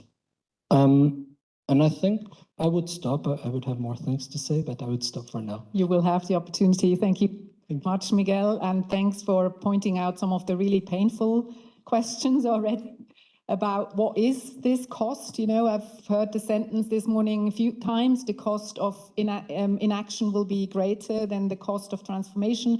But I think we need to look at the cost, because it won't be the same for everyone and not everywhere. And these choices, they have to be weighed against these specific costs, right? I think that's a topic we will have to come to. And then also thanks for mentioning the very challenge of defending the integrity of scientific knowledge, of this way of, offering also inconvenient truth and then having the attack on the truth. So that's certainly something that we need to have a closer look at. And then, of course, the question of who are our alliances and how can we bring it forward in how can we actually bring these critical majorities together that we need to progress. Thank you very much, Miguel. So I'll move to Eva Memken. She's a food systems transformation specialist. Her background is in agricultural economics. She studied and worked at different universities throughout the world, in Denmark, Germany, Mexico, the United States, and now she's in Switzerland at the ETH as a professor and chair of the Food Systems Economics and Policy Group. Her research focus is on leveraging global labor, data, investment, and waste flows for just and sustainable food systems. And now it's food systems being one of the central fields for the transformation we look at. Eva, I'll hand over to you for your perspective. Thank you. Yeah, thanks very much for the kind introduction and also for the invitation. It's very nice to exchange here, also looking at different areas. So zooming in a bit into the food system aspects, I would say at first glance, the GEO report doesn't read very radical or transformative, because I would argue much of what the core message is, that's what our students learn if they take an introduction to economics course. So in our case, we have supply and demand, we have food producers, for example, farmers, and then we have consumers, for example, all of us eating here. And both of these groups produce positive and negative externalities. And now if you want to make people behave more sustainably or promote public health, one option is to punish the unsustainable behavior, tax it, to make it less attractive and therefore less prevalent, and also to promote the sustainable, the healthy behaviors on both sides. So that's not really radical, that's very intuitive. But of course, the problem starts when we think about, as was mentioned, also the cost and the distribution and the resistance that we see to some of these suggestions. For example, in Europe, over the last years, we had massive farmer protests. So this is really blocking progress in policy, like sustainable policies, or like even going steps back. So I think the resistance that not only farmers, but also industry, if you think about, for example, sugar taxes, you find lots of resistance, of course, from many different actors who currently benefit from the way the system is structured. So while the suggestions sound quite intuitive, and every student who takes an econ course would agree, the implementation of that is very different because of the lobbying structures, because of the diverse interests, and because costs and benefits are not equally distributed. And what I would also add there, because one big point in the report is also the true cost of food. So here the idea is really to calculate the negative, like the monetarize the negative externalities, the negative effects of food systems, which are enormous. That was a big initiative also by FAO a couple of years ago. And I think this is extremely useful because you get this shocking number that is really impressive and can be really alarming. But using that as a policy tool, I think we still need a lot of research. And more importantly, we need a lot of data. Because, of course, the risk is always that you focus on monitoring and improving what you can measure, where you have data. And we know for global food systems, we lack data on gender issues. That was something that was also mentioned before, labor issues, or the social sustainability areas beyond health.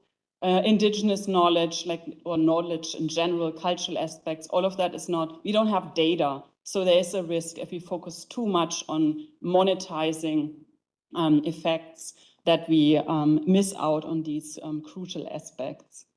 What I think is really great in the report is this big focus on fruits and vegetables. I couldn't agree more. We have a long history in agriculture research and breeding on focusing on wheat and rice and staple crops. So I think it's really timely to focus more on fruits and vegetables, because that is what really everyone can agree on. It would be better for everyone to eat more fruits and vegetables. So somebody has to produce them sustainably. That is also highlighted in the report. We need more sustainable farming practices.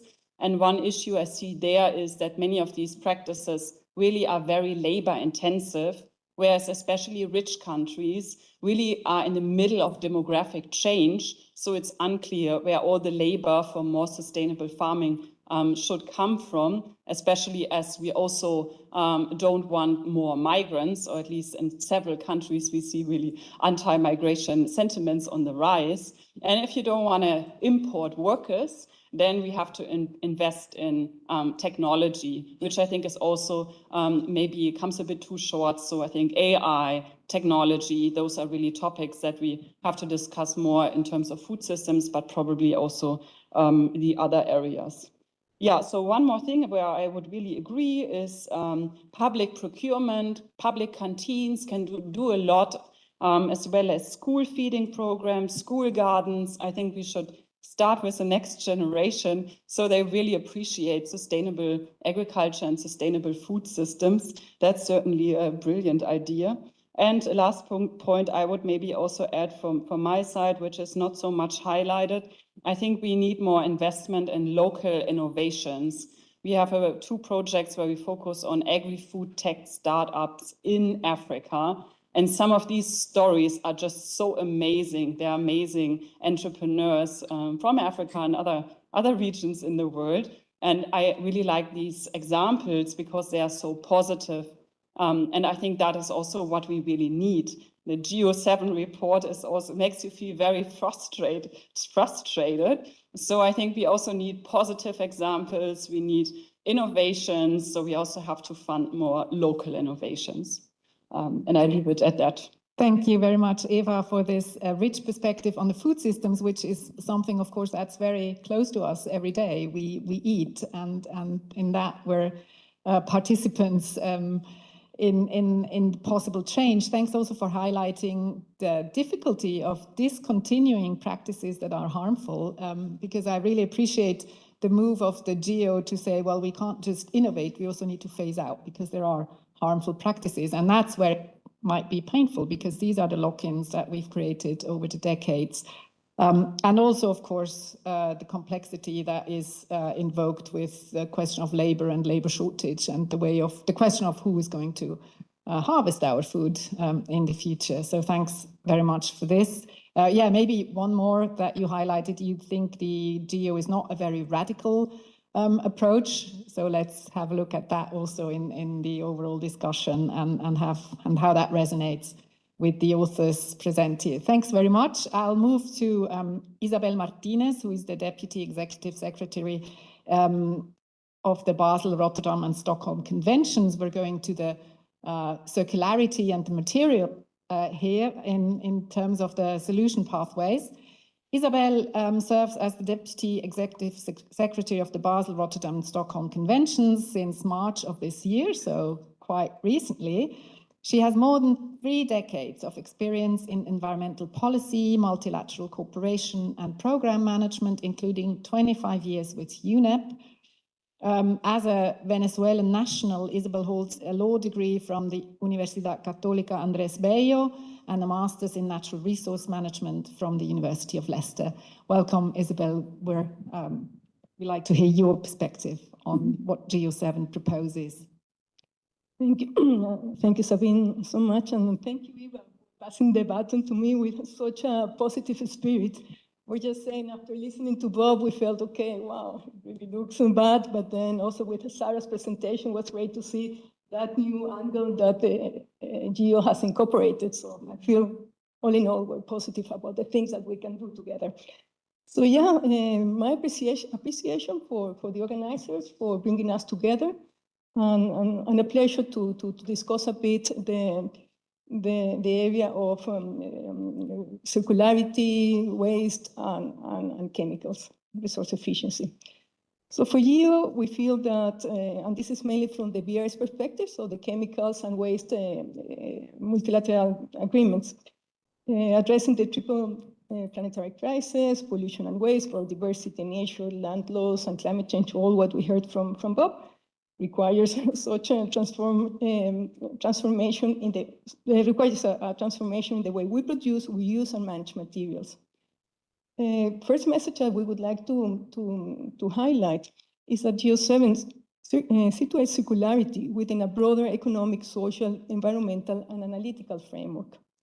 The concept of circularity has evolved beyond waste management or recycling agenda. GEO-7 frames it as a wide system transformation that includes product design, finance, trade, governance, and consumer behavior. The report reminds us that waste is often a symptom of how materials are designed, produced, and valued throughout their life cycle. The focus, therefore, needs to move upstream towards preventing waste before it happens and before it's created, and keeping resources in use longer. The second message that we would like to highlight is that the transition to a circular economy offers immense opportunities, but we also need to be vigilant.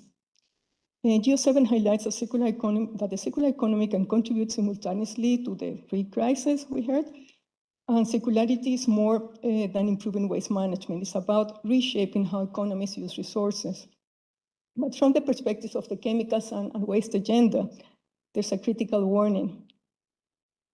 Perhaps not as bad as the climate change, but circularity must also be safe circularity.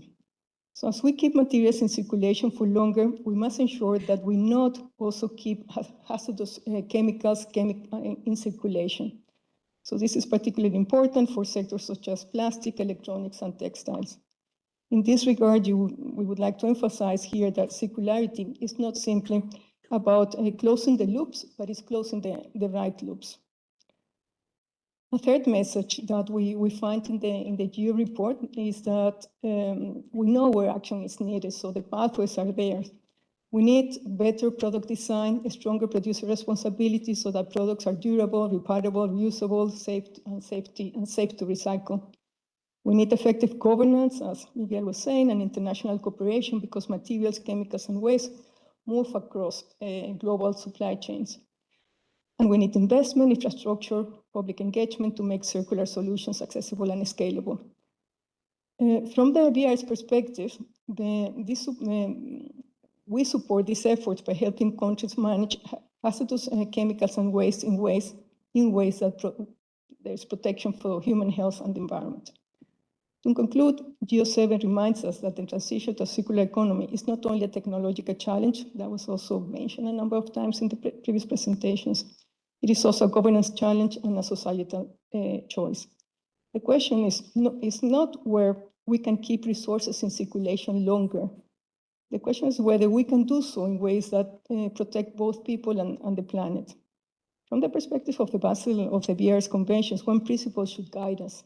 We should circulate resources and value, but we should not circulate pollution. I'll stop here and open to. Thanks very much, Isabel, for a very clear statement. And also, I see a lot of solutions sort of there, but of course, we also need to talk about governance to make these solutions really viable. Thanks very much. We'll move to what I think is at least one of the elephants in the room, not you, but the field you represent, which is finance. And so Maximilian Martin is Lombard Odier's global head of philanthropy and led the ICRC's Humanitarian Impact Bond. He's also a senior fellow at IMD Business School's ELEA Center for Social Innovation. A pioneer in impact investing, Max created Europe's first social entrepreneurship course already as far back as 2003, and first philanthropic services at UBS, also very early in the 2000s. He also coined terms like impact economy and corporate impact venturing, and he founded Impact Economy. Max holds degrees from Indiana, Harvard, and Hamburg, and authored Building the Impact Economy, a book published in 2016. And his focus is on sustainable value creation. And you know, there was this quote this morning that one of the problems is this, is the extractivism, how natural wealth is turned into shareholder value. And that's sort of what you do, but you're the good guy in this, right? Well, first of all, thank you very much for including us. It's a pleasure. If I say something that is too radical, please attribute it to the academic part of my brain. And thank you to the organizers, of course. I think, I mean, you gave me 5 minutes, so it's a scientific report and it's very well done. So I'll give myself permission to be fair and analytical as well. I think the challenge here is the following. You know, a future we choose is really a lot more provocative than it seems because there's a bill attached to it, right? So we're being asked collectively to invest $8 trillion a year for benefits that will start materializing in 2050 and then will become very substantial later. The challenge is, if you look at it purely from a financial perspective, we do not have instruments that do that, right? I mean, a venture fund has a 10-year time frame, infrastructure has 20 years, pension funds have 30-year liabilities. So clearly, you know, it doesn't mean it's not possible to mobilize the resources, but clearly it's not something that any sector can do on its own. It clearly requires collaboration. And again, you know, I think from a scientific point of view, and thank you for bringing everything together in such a clear way. I think it's fantastically well done. But I think the challenge that we have is now to say, you know, okay, we know planet Earth is blue. We know sort of what's going on it. We do now land the spaceship. And there's a resource implication to that. And I think, you know, if you look at it analytically, there's 7 things concretely where I think the financial industry, together with others, can do things. And, you know, I mean, we can dive deeper later, but I think it's worthwhile pointing them out so that we're concrete. One challenge that we have is we need definable assets. If you don't have definable assets, it's difficult to actually allocate resources to their preservation. You know, natural asset companies are one such, it's an emerging idea. This is one field of action. Secondly, we've seen, you know, the carbon markets, with all the problems that they have, the compliance markets, you know, compliance anchored units help. So this is something we need to work on together as well, where governments really have a role to play. Third, and we can go into any level of detail of all of this, you know, one thing I think where we've seen interesting things are sovereign outcome facilities. There's a little bit already in terms of sovereign debt. That's a really interesting idea, but it's not as prevalent as it should be. Then, of course, the whole idea of, you know, how can we make, you know, nature-linked debt really mainstream? What about nature-based infrastructure, right? I mean, if you think about utilities, municipalities, basically anything relating to ecosystem services that we can price, where you avoid a cost in ways that are empirically, you know, demonstrable, and then, you know, structure payments against that. Your point is agriculture. I agree 100%, which unfortunately is the field that draws, the most negative subsidies today. Being analytical, again, you know, but you know, we want to make progress together. That's why we're here. So clearly, you know, we need to do something on that, right? I mean, I personally don't understand, you know, why we cannot come up with schemes where basically, you know, farm and supply chain outcomes also factor in basically product outcomes, such as quality of soil, habitat, water. That is all doable. Financial industry can help you price that. But again, we need government to help build the length of the runway, basically, so the instruments work. And then finally, number 7, clearly we need portfolios. If you want investors to allocate capital, we can't just say, please do all the same thing. No, we need platforms. And I think here, DFIs, for example, are already doing that to some extent, but we need to take this to a next scale. And this also brings me back to the piece on philanthropy.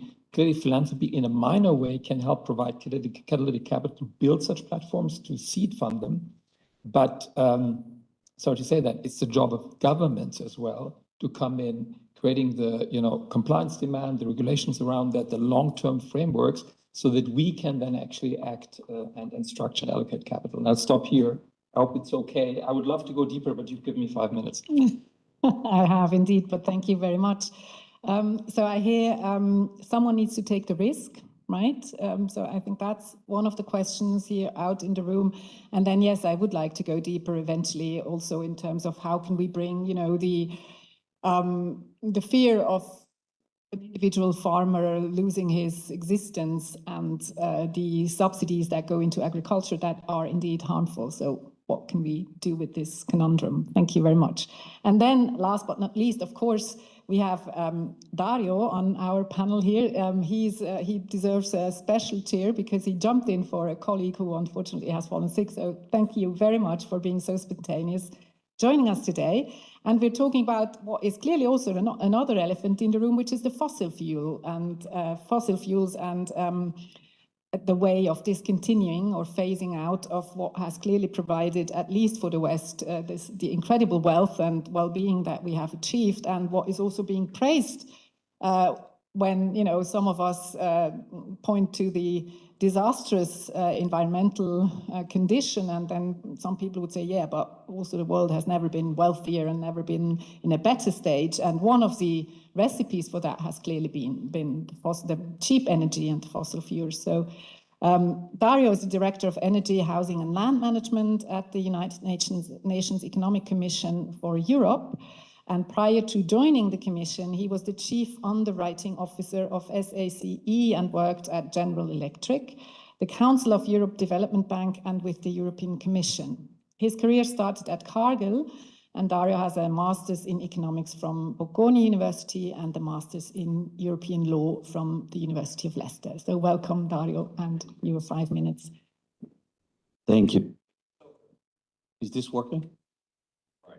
Right, thank you. So I didn't read the report. I didn't have the time, but I read the conclusion, particularly on the energy. So the good news is a lot of the recommendations of the report is actually taking place already. The bad news is why it's not taking that place at scale, because that is what's needed. First of all, let me just as well, you know, the definition around energy transition. We're very small transitioning energy. It's actually, there's a lot of people who are saying we're energy addition.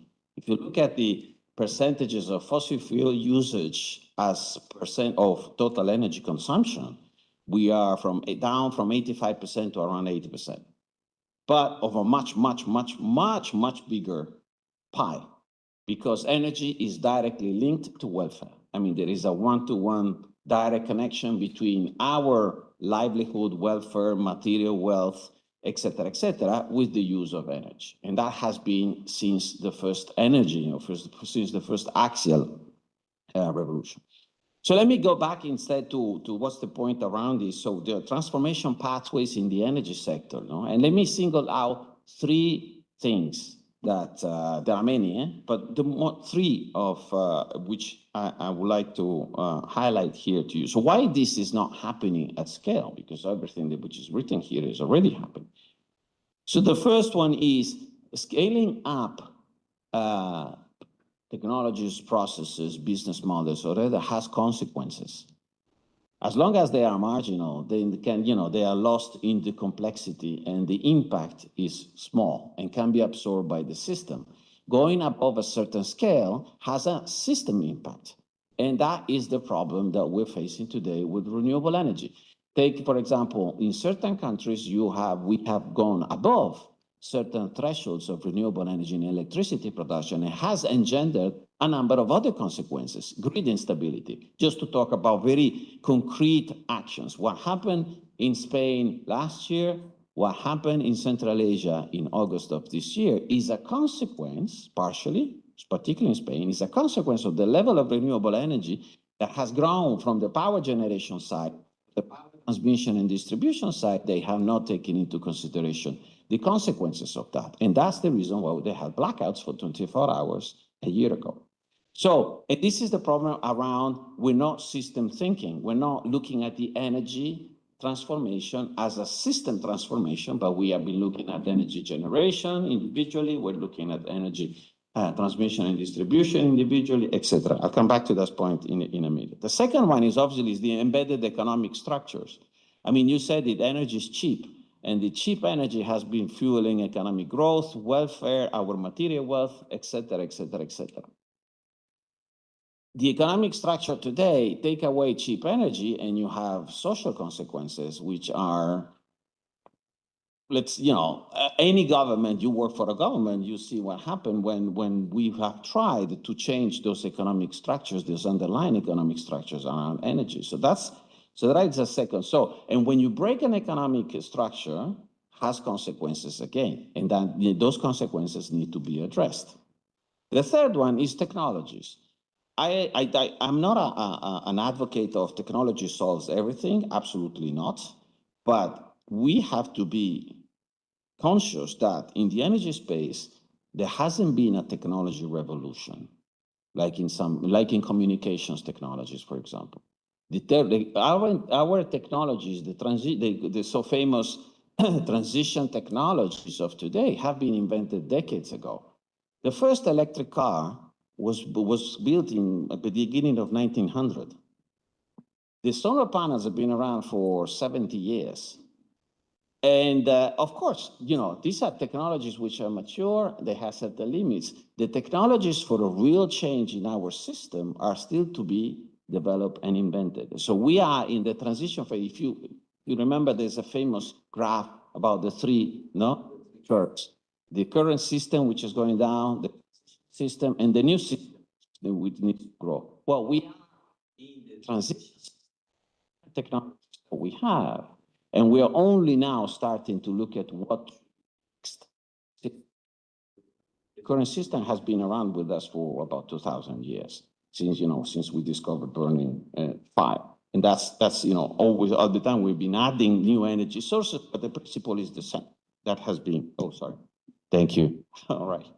And so that's another, so these three, among many others, are issues which are, if you want, impeding a radical transformational pathways in the energy sector, which is addressing the question that you asked, why there is not a radical transformation in the energy sector. These are three, there are more of those. And so how do we tackle this complexity around that? Well, going down to more practical solutions is as well as a lot of this, how can you measure this? And when you put everything together, do you have metrics around? I mean, you come from the financial world. Financial world works with metrics. You mentioned, how define me an asset. If you don't mind define an asset, means you're putting metrics on that asset. How do you value that asset? How do that value changes over time? What are the impacts it's driving around the value of that asset, etc. Same thing in the energy space. The metrics that we're using today are metrics which drive the decisions. And so what we're working on is transforming those metric focused approach to a protocol approach to embrace the complexity of changing the energy system, which is embedded across all of our life. Take away energy and we go back to the Stone Age.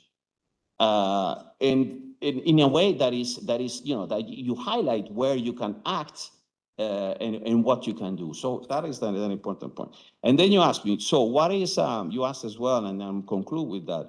What would be one tool to drive transformation? Well, price of CO2. A price of CO2 which reflects the negative externalities of CO2. But that will have, and I say that will have a consequence, economic consequences, or social consequences of cataclysmic dimensions. Because if you price the CO2 where it should be, that means that you are going away with about 80% of our economic system. Thank you very much. I'm hearing that, again, a lot of it is there, even since a long time.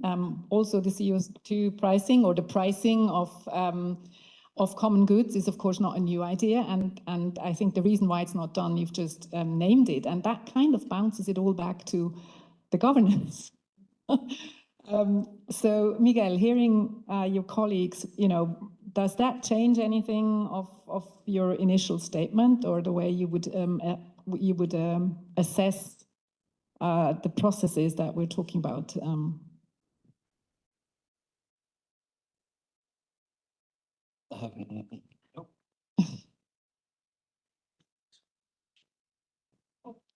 If anything, I think it's a lot of the ifs that were added to the solutions add to the last point of the political gain of the decision of the people that are deciding today, and we cannot run away that there is a fact for decision today with social and economic implications that is necessarily connected with those political implications that we cannot run away. Governments have for sure a very important role when it comes to regulations to lay the ground. I think there is a need for a shift on the way that governments do policies. Normally we do policies to answer to challenges of today. There is not this long-term transition period where industries can adapt, where business can foster this innovation. We spoke now about the price of carbon. At least my experience both in negotiations, but also during this negotiation, speaking with a lot of business, tells me that normally the stick approach is difficult to have results because if it is done alone, because there is indeed a lot of backlash. You can have immediate results, but then it ends up on matters like we spoke about the farmers, and we had the farmers raised in countries like the Netherlands that then took to the rise of the far right with way broader implications that just the economic system, and a country that was so progressive went some steps behind in a short period of 6-7 months. So I think we need to really have to combine, as governments, we have to find this way of long-term planning with short-term gains on the political level, with the creation of jobs. And I can give you an example of Portugal. Portugal was affected by the blackout. I think in the end what we're trying to say is that there was not systemic change, there was not enough training for this to be avoided. What happened? Because it was a human mistake. It was not a direct consequence of the use of renewable energies, but the lack of preparation of the people that were working on that central station to avoid it. And then since we are so interconnected, Portugal also was without energy for 48, 72 hours in some cases. But we have good examples. As you know, probably 80% of the energetic mix in Portugal is already renewable energies. Almost 80, but being a government employee, I have to say a bit more so that we go well in the picture. And some of the days, our energy production from renewable energies is enough for the consumption that we have around the country. I think we are now at 70 days a year, 80 days a year. That is fully, it's fully powered by renewable energy, sorry. And we had the case of our biggest energy facility, that was Central do Pego, where we transformed it from a fossil fuel driven facility to a renewable facility infrastructure. It was a process that took 10 years, that took reskilling of people that worked there for 30 years, that took changes in on our national policy, that took a lot of involvement of the local municipalities because they were afraid they were going to lose, and it's a bit on the interior, so they were going to lose a lot of their population. So, and it's a small example of what we need to do in scale. So governments indeed have a role, but it was only possible because our national company of energy was ready to give that jump. They said, yes, we can do it. Because when we tried to do the same thing in another central that we have, they said no. So there is this, governments have a lot of responsibility, but indeed, when we have transnational companies that have profits and economic power that is bigger of most of the countries, I think reducing it to governments can be a problem, and we really need to look to the other actors with, of course, the responsibility that governments need to have. Well, am I right that, you hear me? Yeah, okay, perfect. I mean, my sense is a bit that still everyone sort of, presents some of the possibilities and solutions and then says, yeah, but we're not the ones responsible. Is that a feeling that you would share, or am I wrong? You're looking at me. Do you want me to reply? Perfect. No, look, I think, by the way, I was actually in Coimbra and I can tell you one thing, children were delighted. No school, free ice cream, because, you know, if you had ice cream, obviously you couldn't keep it. It was amazing. People were extremely happy, but I'm not advocating this as the, you know, to-go solution, obviously. Yeah, no, but it wasn't that when bad, they right? started asking No, about their it gaming wasn't that time, bad, then frankly. it came back in the vanished, right? Yeah, no, totally agreed. Look, I think the issue here, the complexity, you know, we are all, I would say, fairly sort of engineering, scientifically minded people, so we tend to look at things technically. And I think what you is 100% correct. You need to also win people's hearts and minds. You need to build coalitions. And the opportunity that I see here is to reflect about the division of labor.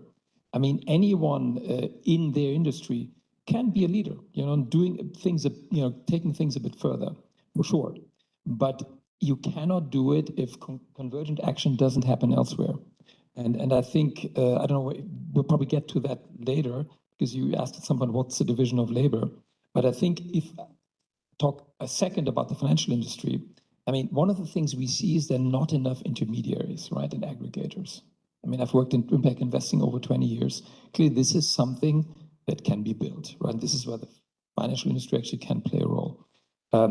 Catalytic capital, you know, work with family offices, work with philanthropies. Some of them express the desire to do things that are innovative. It's going to be small scale. And, you know, pilots were basically, we have a couple of pieces of the puzzle. We'll never get to the Mona Lisa because we'll never get to build the face. Pointless. But, you know, it's something that we can help do. In general, I would say anything that relates to product shelf, we talked about these different kinds of products, clearly the competence resides in the financial industry, the execution. So we can take the execution risk, but we cannot take the fundamental long-term risk, because the challenge is all the recommendations here function on what I would call ecological time. The problem is we work on financial time. It's a different time frame. And I think if this is understood and everyone chips in their part, yeah, then you can unlock these amazing pieces of competence. Because I can tell you, in our industry as well, we want to change the world for better. You know, people are professional, they have skills, but they also are citizens. So you know, please don't, you know, put people in different boxes. Let's rather find the right people who want to do things, move them forward, and connect them so that they can work it within the sphere of influence. Isabel, please. Thanks a lot. Just a reaction on the issue of responsibilities, no? I mean, for me, we also need to go back a bit back to basics, no? Common and differentiated responsibilities. So we are not all on the same pot. Not all the sectors, not all the actors, not all the consumers, not all the producers, not all the technology. So coming back to the issue of waste circularity. So that's quite important in the sense that it's the same approaches that we may be thinking for the textile sector, for minerals, for plastics. In each of those niches, there are different actors who bear or not bear the responsibility for certain aspects. And perhaps that, I feel, has been lost a bit in the report, and would be useful to shape it again. So it's not the same, the responsibility, you know, in developing countries to impacts of climate change, as we know, because of where the emissions are coming from mainly, or for waste, no? Even in the case of waste, it's super interesting because as much of the waste is not being generated in developing countries, is generated in developed countries, it's also creating markets in developing countries, which are useful. And then, well, here comes the issue also highlighted in my initial intervention. Yeah, so, but what's in that waste? You know, what is it that we know that countries are exporting, other countries are receiving, are creating markets for them? What are the chemicals that are there? What are the substances that should not be there? So yeah, basically to say the responsibilities, we have responsibilities, but they are all different for different sectors and for different actors. Indeed, Eva, I would like to stick with this question of the division of labor. How would you approach that from food perspectives, food systems perspective? Yeah, maybe maybe I can jump in first on the subsidies, because that was also, I mean, of course, I fully agree. The agricultural sector in high income countries receives subsidies that we could spend much more smartly to promote sustainability. And on the other hand, of course, there's also a pattern that in lower income countries, farmers are rather taxed and not subsidized. So there's a bit of a different pattern in different regions of the world. And of course, one reason for that, which is really important, also not just for agriculture, but also for waste, energy, any sector, is really the political economy. Because then you have, in Europe, you have farmers who can organize. They have really strong farmer organizations. In Switzerland, they're also really well represented among policymakers. So farmers are pretty influential in Europe through their organizations and influential people. I mean, that's not necessarily generally bad. It's great because we all need to eat. We all need agriculture. But that kind of keeps us a bit in a poor equilibrium where it's really difficult to take subsidies away from people who used to have them. And of course, we have been discussing for at least 20 years how we can make agricultural policy, for example, in Europe more sustainable. And that's exactly why it's so difficult. It's a matter of power, it's a matter of lobbying. And then, of course, also from the point of view of farmers, the government's extension offices have told them for decades, like, we have to modernize, we need modern varieties, we need pesticides, fertilizers. I mean, those were the things that the governmental extension services have recommended to the farmers. And now there's all these different demands in terms of sustainability. So yeah, it's of course also an investment problem. If I, as a farmer, I've invested in something that today we are not considering sustainable anymore, it's a problem. And of course I will resist. And that's also why we see these farmer protests. So I think across sectors, it's really also a political economy question where we have to talk about lobbying, and then also in the food sector about market power and concentration, because the food system is so concentrated. There's a couple of companies that really dominate most of the market. Okay, that did not answer your question, but maybe you're free to take the space that I'm giving you. So Dario, I'll bring you in a minute, so be ready. So I just want to bring another, a different view on, you asked about the division of labor, and here, and I speak, and I work for an intergovernmental organization. Okay, I serve an intergovernmental organization, but we have been working extensively with local administration, cities in particular. And we host in UNEP the UN Forum of Mayors. Why I'm bringing this one up is because it's at the local level where you see the real impact. It's not in the ministries. Excuse me, Miguel, but and it's the mayors and the people who face people in, every day that people ask, so what about waste? What about heat wave? What about water? Why is water supply is interrupted? Blackouts, that's where it's happening. And so this is where you see the direct consequences of the energy, of the transition overall, and of climate change volatility as well. And that's where the action is taking place. And then, the SDGs and the whole Paris 2030 agenda and the whole everything, all of that is at intergovernmental level, okay? And then it's supposed to trickle down, and who is supposed to do the work is the local administrations in combining with the private sector, with the right incentives, as correctly he pointed out, the NGOs, the civil society, et cetera, et cetera, et cetera. 80% of the SDGs do not work if there is no implementation from the local administrations. And I think, and that's where people want to actually change. And so a different, and particularly now that we live in a difficult moment for multilateralism, I think localization of action, city diplomacy, coalitions of the cities, the work that city is much simpler as well to create coalitions among different groups of interest that at national level. And then it's first of all, I think it's one way that we need to look at it. Maybe the future is about less member states and more about cities, who knows? I don't know. But we had in the past this sort of, and the complexity of the transformation is such that it changes, Take, for example, you might have a lot more in connection with a city across the border, but it's 10 kilometers away from you than from the capital, which is 500 kilometers away from you. But the capital is saying what you should be doing in terms of transition, in terms of adapting to climate change or whatever. And the other side, simply because there is a border around that, they're doing something different because their capital says something different. But you have much more in common than we be between the two of each other than with the respective capitals. So I think that is something that we need to think. And when you are thinking about transformative changes in our setup, I think the Westphalian model is proving that maybe we need to think as well around that as well. And I'm talking for an intergovernmental organization. So member states are my shareholders, my stakeholders, and those who pay my salary.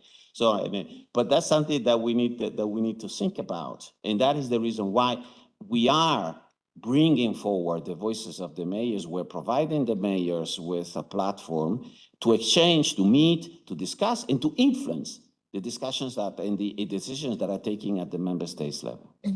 Hearing you very well, I think trickling down hasn't worked in other instances either. So I think the question of how to involve those who are actually affected, and even a 1.5, 2.4, 3.9 degree scenario is abstract for most people. Maybe not so much anymore after this summer, but for most people it has been a very abstract figure for a very long time. So what do we do? How do we work that, Max? As you talk about temperature, I mean, Christmas is still a bit away, but, this is a UNEP convened activity with scientists. So I can't help to share my wish list for Christmas for what you need to do, basically, as you keep working on this. So scientists, basically what we need is, there are metrics, but we need contractable metrics, that are repeatable, that are solid in terms of, in disputes, for example, that associate cost. I mean, there's so many reports where we say the impact is significant. That's fine. The problem is it's not actuarial. I need to know, with which confidence interval am I in which range. So you can do all this. My request would be, please do it. And also, help us come up with counterfactuals, jurisdictional baselines, because all of this will enable, the financial industry to actually do something with it and build products. UNEP and UN, basically, again, fantastic work being done. It's a privilege to be part of this discussion. And we really value your motivation, your hard work, and your intelligence. But basically here again, we need environmental accounting as the reference standard for all nature units. Just need to extend it. And I think you have the wherewithal to do that if this is prioritized. Secondly, Kunming, Montreal, Global Biodiversity Framework, great. There needs to be a finance sector implementation track. Please include it. We need integrity architecture for nature markets, because what happened in the carbon markets is frankly frustrating. But the point is, I assume human beings are intelligent, we can learn, we can do it better, and you can help us produce that architecture. And then again, we didn't have time to go into national asset companies, but that's a real opportunity to basically have a long-term asset through an equity mechanism. So there's no short-term time horizon. But we need multilateral design work on this, come up with accounting, governance, listing standards. Here again, I mean, I won't talk more about government because, I feel getting a lot of work here. It's going to be a long haul. But also to the others, there's really good work that's being done, but we need to build on it. I also feel we need a lot more financial literacy. I have to react to what Gisa just said. Absolutely. I cannot stop myself from not reacting. And so that is happening. We have those metrics. It's called the United Nations Framework Classification for Resources and the United Nations Resource Management System to sustainably use resources. And it's approved by governments, it's used by the industry, it's used by academia and everything. And we've been deploying that across the world. It's part of the legislation in the EU Raw Materials Act. So all mining activities in the EU, which not only mining, but transformation and recycling, are actually done according to these protocols, which are UN developed, but take into consideration economic and financial, environmental and social aspects. But we talked about indigenous, but there's a chapter of how to involve indigenous and local people, value sharing and all of that. So the tools are there. So it's there. Deployment one, and two is acceptance. Acceptance is driven because the industry has their standards. Their standard is Crisco. So what we do is we do translate, we do, translation, we work with the industry, but that is two things: deployment, so resources for deploy things that are there, like technology, but in this case, is a protocol I mentioned. This is the same thing. And the second one is acceptance. That's a very important point. I love my panel when you react to each other like this. This is exactly how we want it to be going. So Christmas wish list already halfway fulfilled. Questions out there. So who wants to answer questions, ask questions? Two in, yeah, well, I've got a lot. So I need people walking around with the microphones. On this side, there is, I think, three questions. And there is one over there. So we'll take 4 and bundle them and answer them here, and then we'll check the time again because fruit and vegetables are calling, so.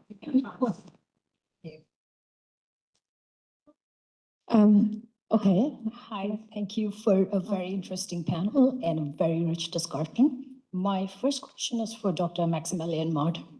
Thank you for your very analytical insights and some of the humor as well. It was much appreciated. GEO-7 calls for transformation across interconnected systems, but much of the work needed is often early stage, cross-sectoral, and at times difficult to fund through conventional public or commercial channels. We spoke about division of labor, different actors. What, in your opinion, can philanthropy do that governments, banks, and commercial investors often cannot?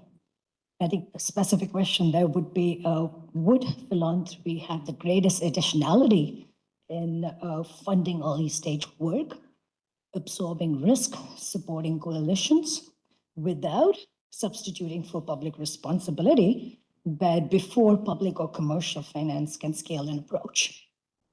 Thank you very much. It's a help if you try to be short in your questions and only one question, and you keep it, Max, for you, and we shift the microphone to the next questions, rather on the right side, I think. Yeah, that's me, I think. Yeah. So Elizabeth Pirk, University of Bern, thank you very much. I have a question to the whole panel. So Robert Wilson was very clear that we have a very, very difficult situation in front of us. And he was also clear by saying we need technological and government innovation, but we also need behavioral change. And I wonder, coming back to what Saralan has presented, if you asked people from indigenous communities what kind of behavioral change was needed, I think the response would be something different from what we have. Different way of consumption, less consumption, etc. And my question to you is, I feel kind of this sense of urgency as a researcher is much more needed from ourselves also with regard to behavioral, how we behave. Are we credible towards the society if you're flying around to conferences, etc., or is something different needed? I have no response to that. I wondered whether more examples out there are needed in order to make other kind of consumption-related policies thinkable, which are not thinkable at the moment. Thanks. Thank you. I think we've got a bunch of questions in this row. Thank you. I'll try to be quick. So Eva, you mentioned that we should identify the innovation in the ground in developing countries. I believe there's a lot of solution. The question is, and I've been thinking about this for 20 years, how do we find them? Because right now, the financing, it's not your fault, but they finance Cambridge and Silicon Valley region. Second, nobody talked about trade. A lot of the rules of what you're going to be able to do and where the financial capital will going to flow depends on trade rules. And these trade rules are done somewhere else, and nobody mentioned it. I just want to say I'm working on that. I have to say it. Thank you. Thank you. And one last before we take it back up here for a first set. Thank you so much for the very wonderful panel. So my question is, what is your take on short-term unsustainable practices that may lead to long-term sustainable practices? So for instance, you talked about using technology to improve, for instance, farming practices, right? But the process of building that technology, for instance, AI, right, requires significant, environmental destruction, if I would call it. And so what do you think about that balance? Is it, is this what we are actively talking about, or is it just open to speculation? Thank you very much. So I'll let you go first, Max, because the first question was really directed to you, and the rest of you, you can have a thinking on financing solutions in developing countries, about consumption-light solutions. We had the question on trade and short-term unsustainable practices, maybe unleashing long-term sustainable practices. Max, please. Thank you very much for the questions, for the engagement. I mean, another hat that I didn't mention is I'm on the board of an organization called Swiss Foundations. It's the Association of Swiss Grant-Making Foundations. We have 14,000 of them in the country, 7,000 are grant-making and have an endowment, and they spend about 6 billion a year. About a third of that expenditure is covered through this association. So I'll model my answer on that. The short answer is yes. Of course, philanthropic capital can play a really important role. The challenge is, however, there's a lot of heterogeneity in the sector itself. I mean, if you look at the causes that these foundations pursue, the environment has just barely made it in the top 5 in the past few years. Like arts and culture is #1, for example. I mean, it's great as well, but clearly we need to solve the environmental challenge as well. The answer is yes, but the point is every foundation is different. Associations, national associations can help provide a framework, which is what we do at Swiss Foundations, an environmental working group, for example. The idea of activating your foundation's capital, there are 160 billion in foundation as Swiss francs in Switzerland, of course, is very powerful. Just think if everyone had, an impact satellite of only 5% dedicated to these topics, how powerful that would be. So I would say work in progress. I can also assure you that my colleagues and myself, we are very keen on this, so we're trying to persuade members. At the same time, we need to respect that here again, foundations are governed by their boards, their different views, things take time. My main concern is not that philanthropy doesn't add value, it does add value, and there are good examples already, but the challenge is, it's a bit like in the gym, it's like, your machine, your running machine is set to a certain pace. We're okay, but we're not at the pace at which the machine is set. That's a bit the challenge. So how we up it quickly. But yes, please don't discount philanthropy. Thank you. Yeah, thanks for the great questions. Too many.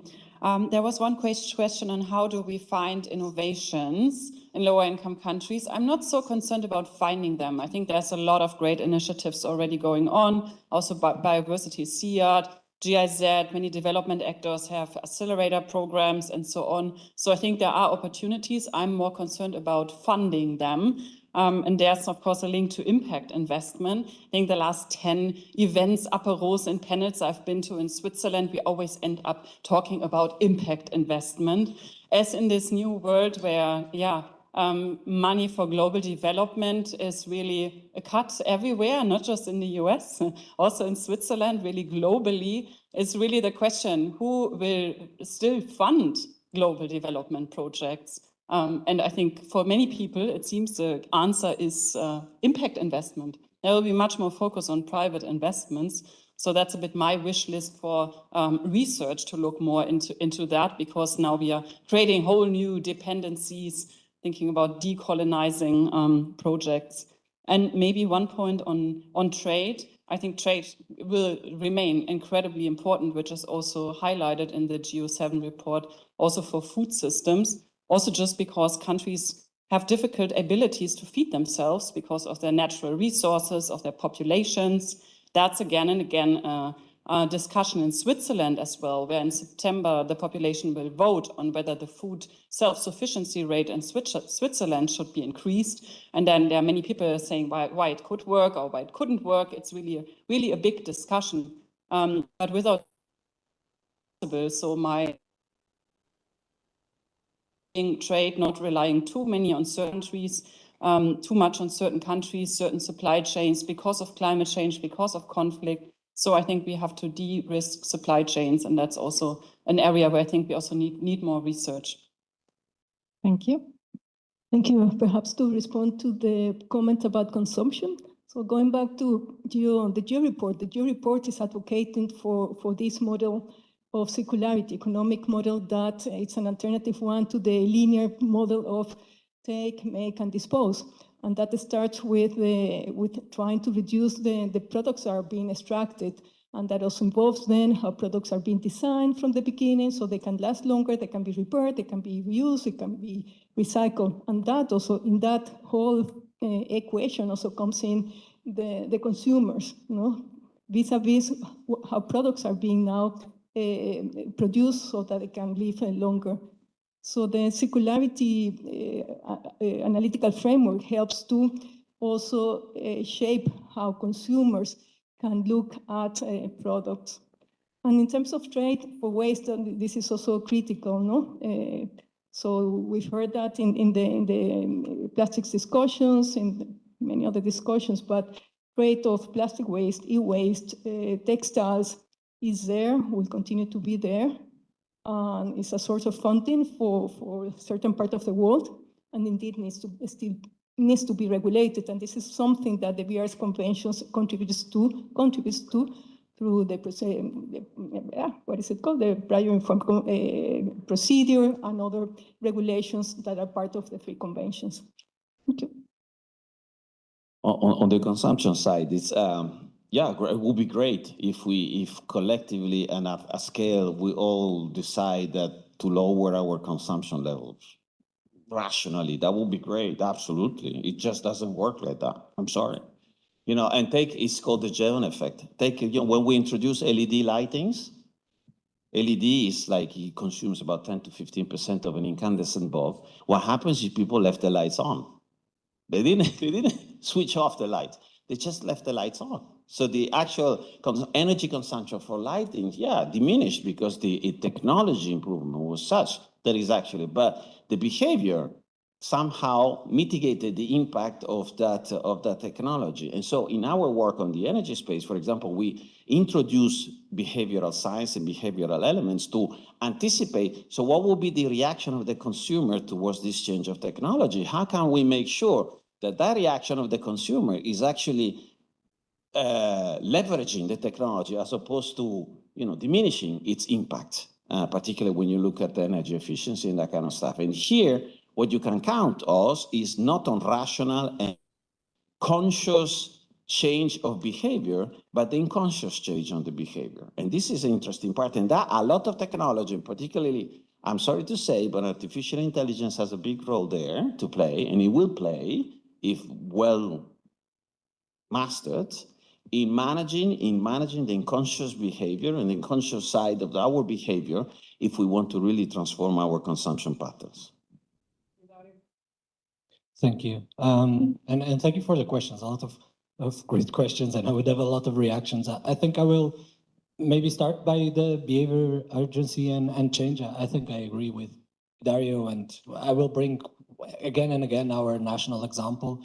For the last 40 years, we have been investing a lot in information in recycling from the preschool age. The truth is that when these people so we are already talking about two generations, while they are young, they make their parents do the recycling, but the moment they arrive to university, it seems like they forget everything. I can understand. While I was in university, I forgot a lot of things as well, but we have to really find this way of making the change more continuous in order to really have a long-term behavior change. Then passing to the trade and finance, I would have a lot of say on this because indeed on plastics, I'm negotiating the finance part. There was a question how we can make the money on developing countries work. I think there is not a one-size-fits-all solution. I think we cannot run away from the fact that there was a lot of money going to developing countries on the last 50 years. But we cannot also run away from the fact that there were structures that were maintained from the colonizing eras that didn't allow for that money to be spent properly. There are several examples for good and for bad. The truth is that money is not available at this stage. Like Eva said, I have to say that Portugal raised their development budget last year, but we are a small contributor compared to others. I think public money has to enter on this systematic changes that we need government to government. So institution capacity, de-risking guarantees, these initial stages where private money will be avert to enter, and we are speaking about those most vulnerable. I'm speaking about the LDCs and the SIDS, because when it comes to emerging economies, I think we have to pass this phase that investors don't want to invest there. The truth is that they put a lot of money there, so we already passed that phase there. But there is still 60–70% of the globe where investors don't want to go because there's risk, and that's where public money has to enter to create that changes.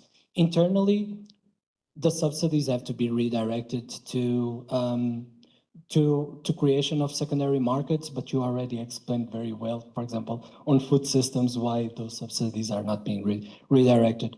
And then my last point would be on the precaution, because it was mentioned here on the short-term loss versus long-term benefits. AI is an example where we can discuss.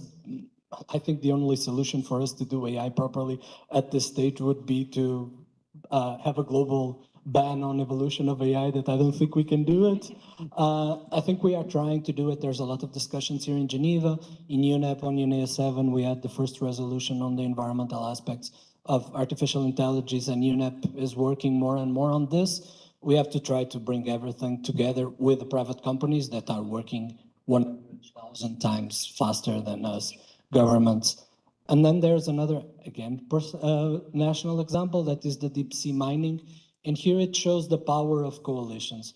Portugal, like other countries, has a moratorium. On our case, it's law. It was a consensus law passed in the parliament that came from a citizen initiative that was then uptaken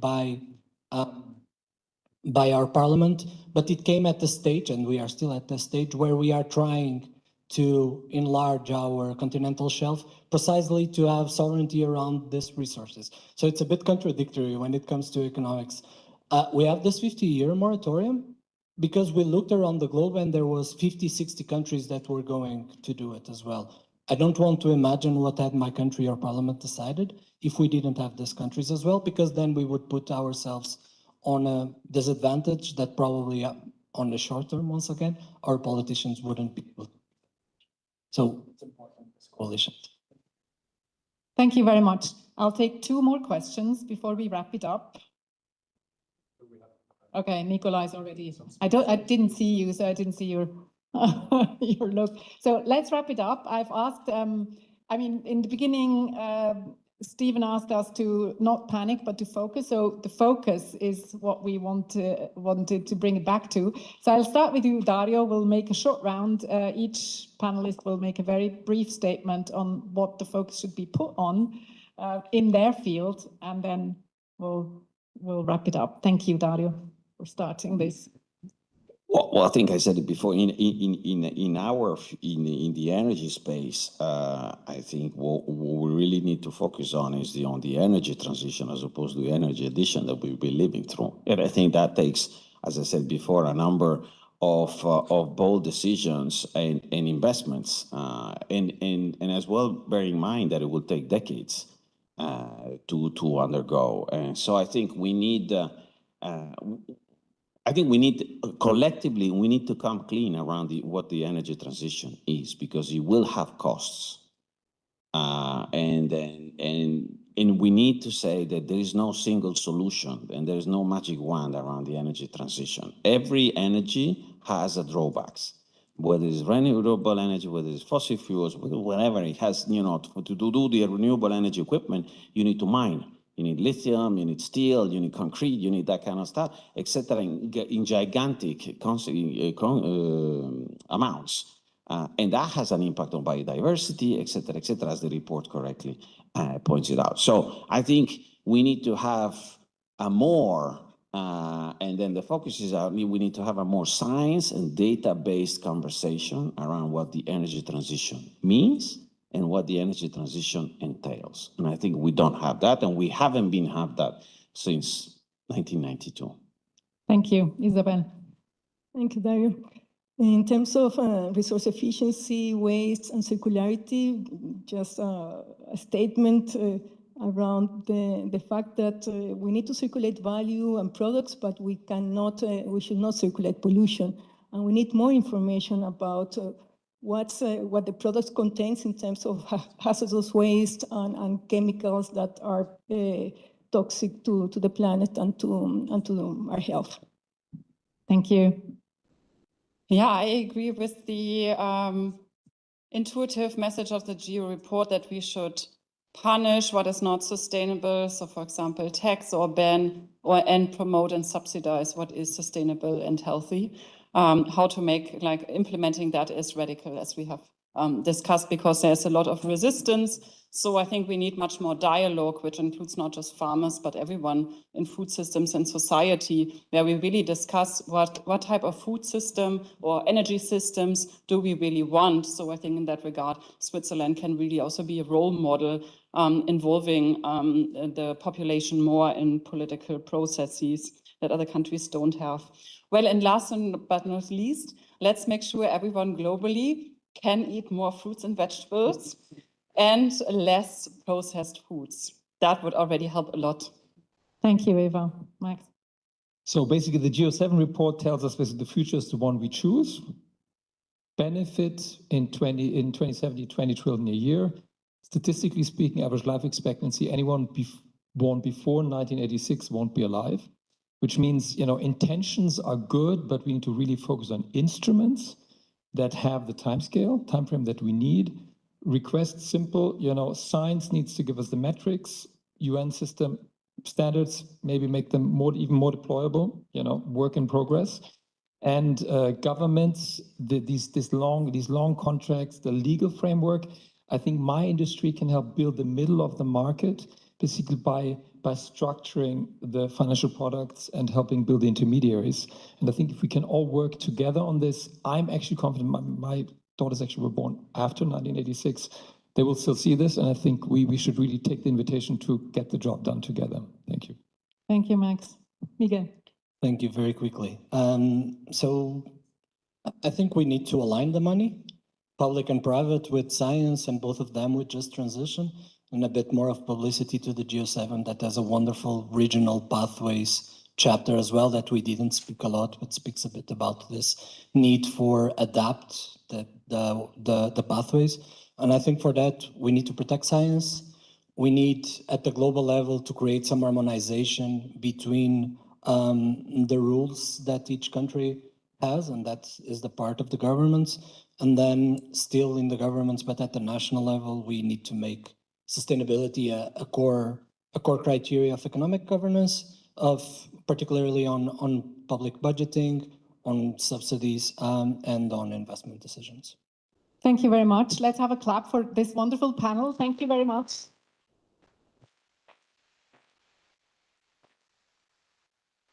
Brilliant minds, brilliant ideas.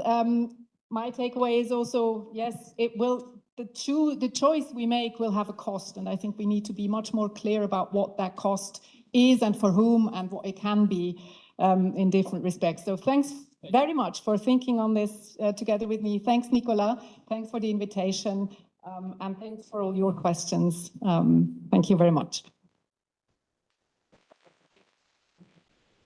And thank you very much, Sabine, for leading this very inspiring panel. We wanted to end on a few closing perspectives, one from academia and one from a diplomatic perspective. Also bringing the discussion back to Geneva and the role that this space can play in that respect. So first, I'd like to invite Professor Geraldine Flieger to join us, who's a full professor of urban and environmental policy at the University of Geneva. She's the lead author for the IPCC, working on the links between climate change, cities, and sustainable development.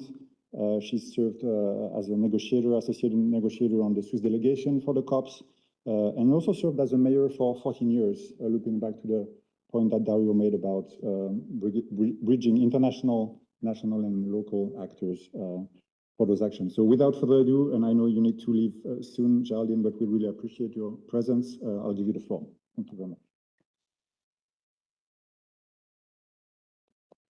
Yes, thank you for the invitation. I would like to make my concluding remarks around one key question of the pace of the trajectories. We also heard about urgency on the question of where we go and how through science policy cooperation. And what we have heard is first that knowledge knowledge is here, and the pace of knowledge production allows now to clearly build through that kind of GEO-7 report science-based evidence decision-making. And we heard this from Sebastian Koenig, but also from Henri Rueff, who showed us that clearly that solutions are there, that they need to be implemented. There are several options, and that knowledge is more and more interdisciplinary, connected with action, connected potentially also to indigenous knowledge through different kind of practices. And we've also seen that the pace of environmental change is now very rapid, is much more rapid than the level of action that is needed and required. And it could create the feeling of a widening gap between change and action, and that we won't be able to solve everything at such rapid pace of environmental change. But we also heard that we should not be frozen by this kind of message, and that the battle is not lost and action is still highly needed. And regarding action, we heard finally two kinds of vision, two kinds of pathways and trajectories. The first one was more presented from the report by Patrick Watson, calling for unprecedented, intense, rapid, radical transformation. It was also a formal message from the IPCC as well. But there is another message coming from Dr. Rueff on the second kind of vision of transformation, the sense of a pathway from medium to short to medium and long-term action, where transformation is built step by step through acceleration and stabilization. And what I learned from this is that all action is good, all action is necessary, and all action could produce not only an incremental, but a more deep, bottom-up, progressive but transformative capacity to change and modify systems from the bottom, from communities, from local practitioners, practices, and practitioners' engagement at different scales, from the individual and the collective as well. And I can say that as a mayor, I was clearly involved in that kind of feeling that we should not wait the unprecedented, intense and rapid and radical transformation to act, that a lot of things are really feasible right now. To make this, we really need, and I think it would be a key message of the coming IPCC report on cities and climate change. We clearly need to articulate the short, medium, and long-term capacities to act and actions. Second, we also need, and it has been said by Professor Mencken and also by Isabel Martinez on food and circularity, we need data, we need monitoring capacities, we need to be able to measure progress, to highlight this progress and also to measure the gaps, to be able to give a sense of the progress and not only having views on the major gaps that are still in front of us. And third, we need a real turn on support, resources, on the condition of actions, on the way we can mobilize, finance, upscale solutions, and deliver action at a wider scale. And I clearly think that's where science policy interface would need to locate to connect better through the kind of multilateral environmental assessment like the GEO-7 or others, this where there is a lot of things to do. But we also learn that there is a real track and necessity to act, and I really love this, I have to say, to destabilize, to disrupt systems that are not working for, but against the deep, progressive transformation that is needed in a just and orderly manner. We heard several times that we need to reorient subsidies, capital through de-risking capacities, investments, jobs and skills. We heard from finance, and I think the 27th of August, it's not Christmas, but we heard from finance calls for more regulation and tools to orientate and build capacities to have a real transformative finance, to embark finance firms, philanthropy and governance in this real world, to be able to create a real architecture to switch several kind of systems from one to the other and to more virtuous ones. And finally, I would say, and I will finish on that we should not forget that both science and climate action are now at risk. It has been said, we are in an era of backlash, of polarization, of massive conservative waves in every country of our world. Science and knowledge is under attack. Switzerland is making a lot with a coalition of countries to defend science.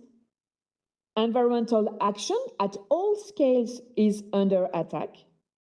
And the chance that we have is that we have the potential to deepen, restore trust in science and action jointly, to be able not at all even to say that people who don't hear the messages are just stupid or don't read us or don't understand our messages, but more to talk directly, straight to people and citizens and tell what are the breaks to take seriously into account to create the condition for the potential for a very transformative action, for an energy transformation that will be very also deep and useful for our health, our air quality, our livelihoods, agricultural transformation that would be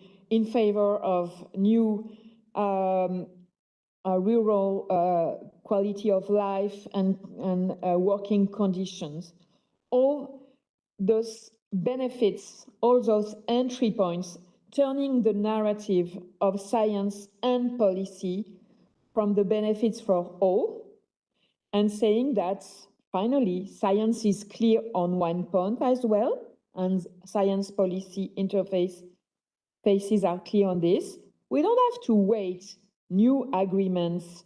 We don't have to wait the COP31 or any other one to trickle down action. As it has been said, it is possible right now, and where science and policy could sit is precisely on the way and the concrete way to make this acceleration, this transformation from the bottom possible to a systemic one. Thank you.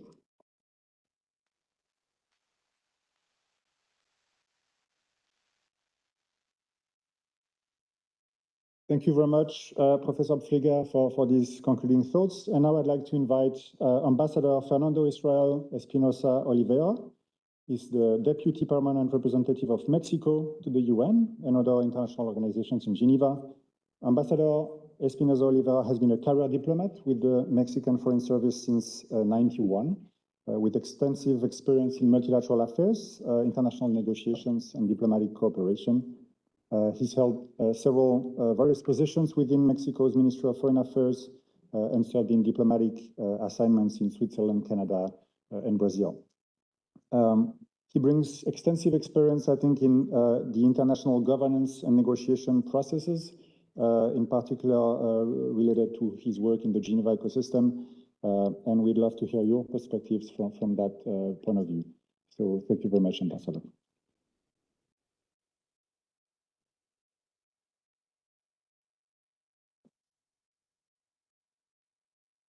Thank you. Good afternoon, everybody.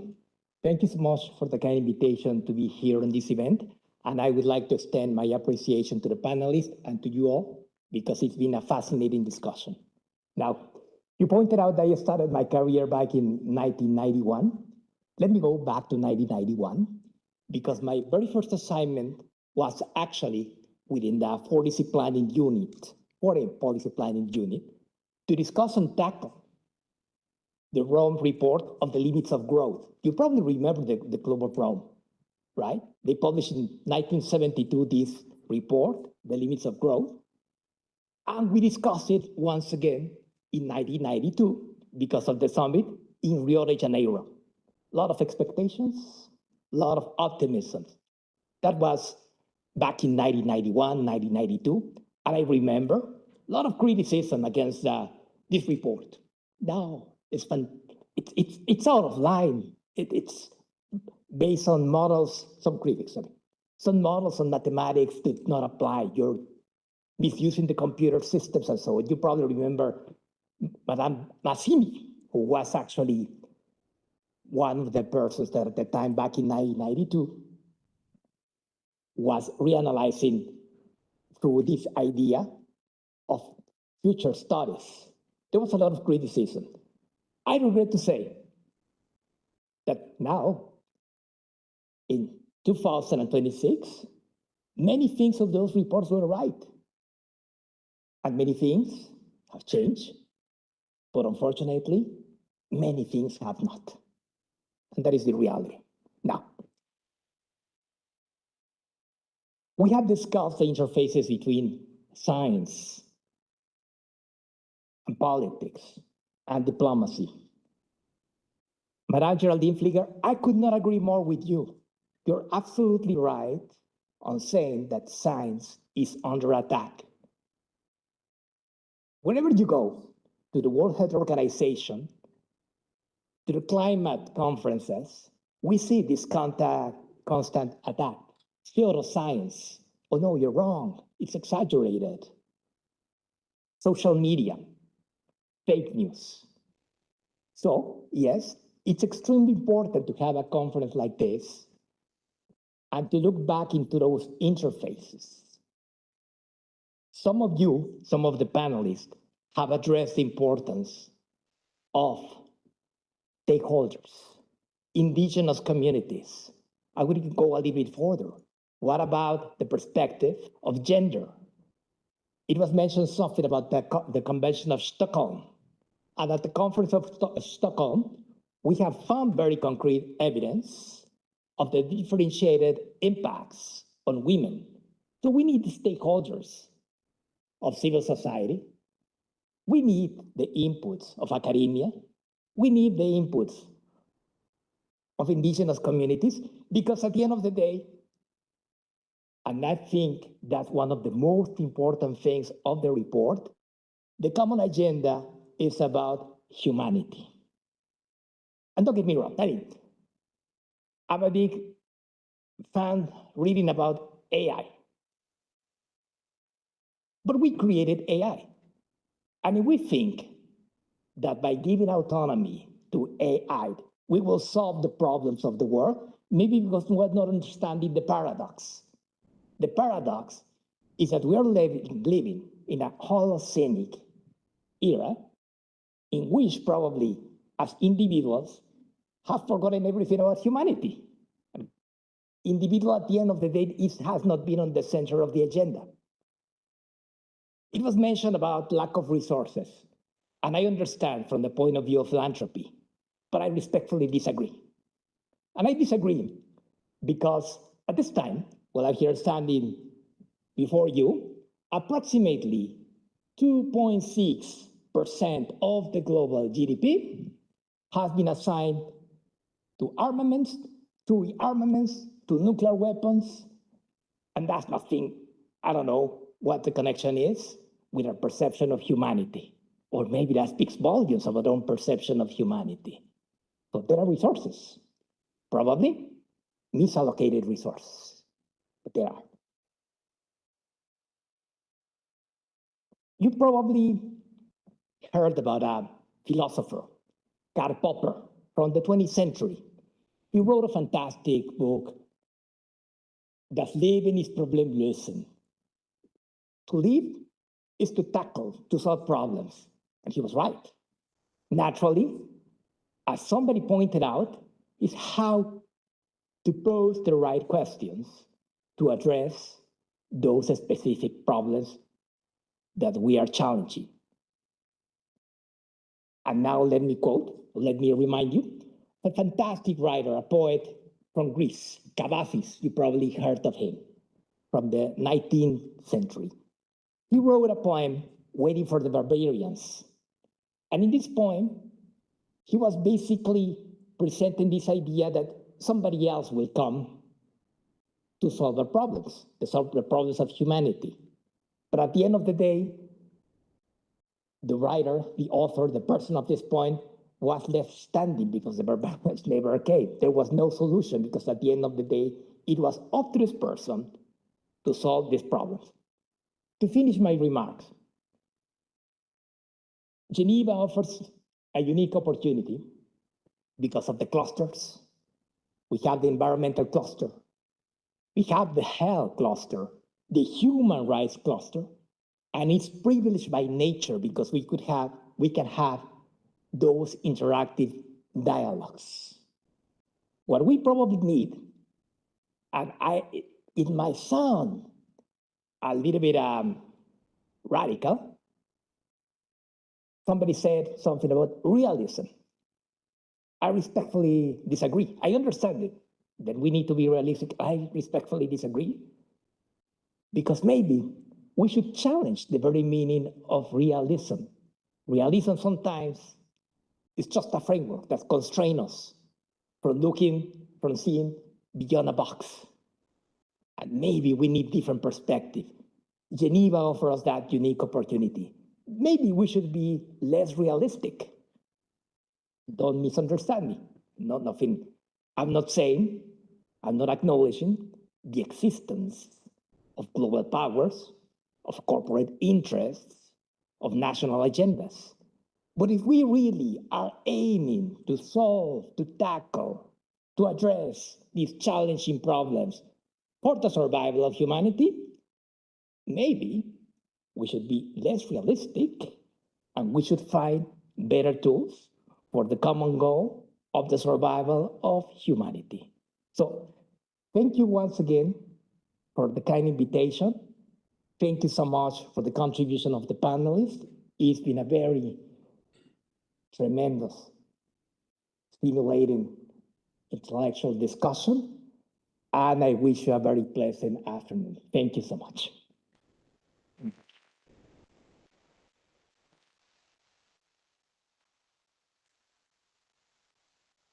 Thank you very much, Ambassador. Very inspiring words, and I think that was really the note we wanted to end on, this notion that those human-made problems can be solved by humans. And I think it's really up to us to find the methodologies, the partnerships, the ways of working to tackle them. Of course, it's a big, complex project, but I think the sense I get from that discussion today is that we can sort of chop that problem into smaller pieces and try to address them. And I think, again, here being in Geneva is a very good location to gather different actors from the field, from different locations to, again, build trust, mutual understanding, and hopefully, initiatives and solutions that can have an impact.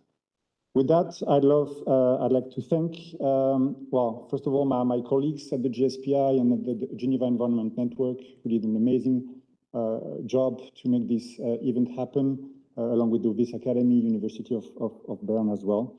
And I think we can give ourselves a round of applause. Thank you as well, you in the audience, for your active participation. Thank you very much.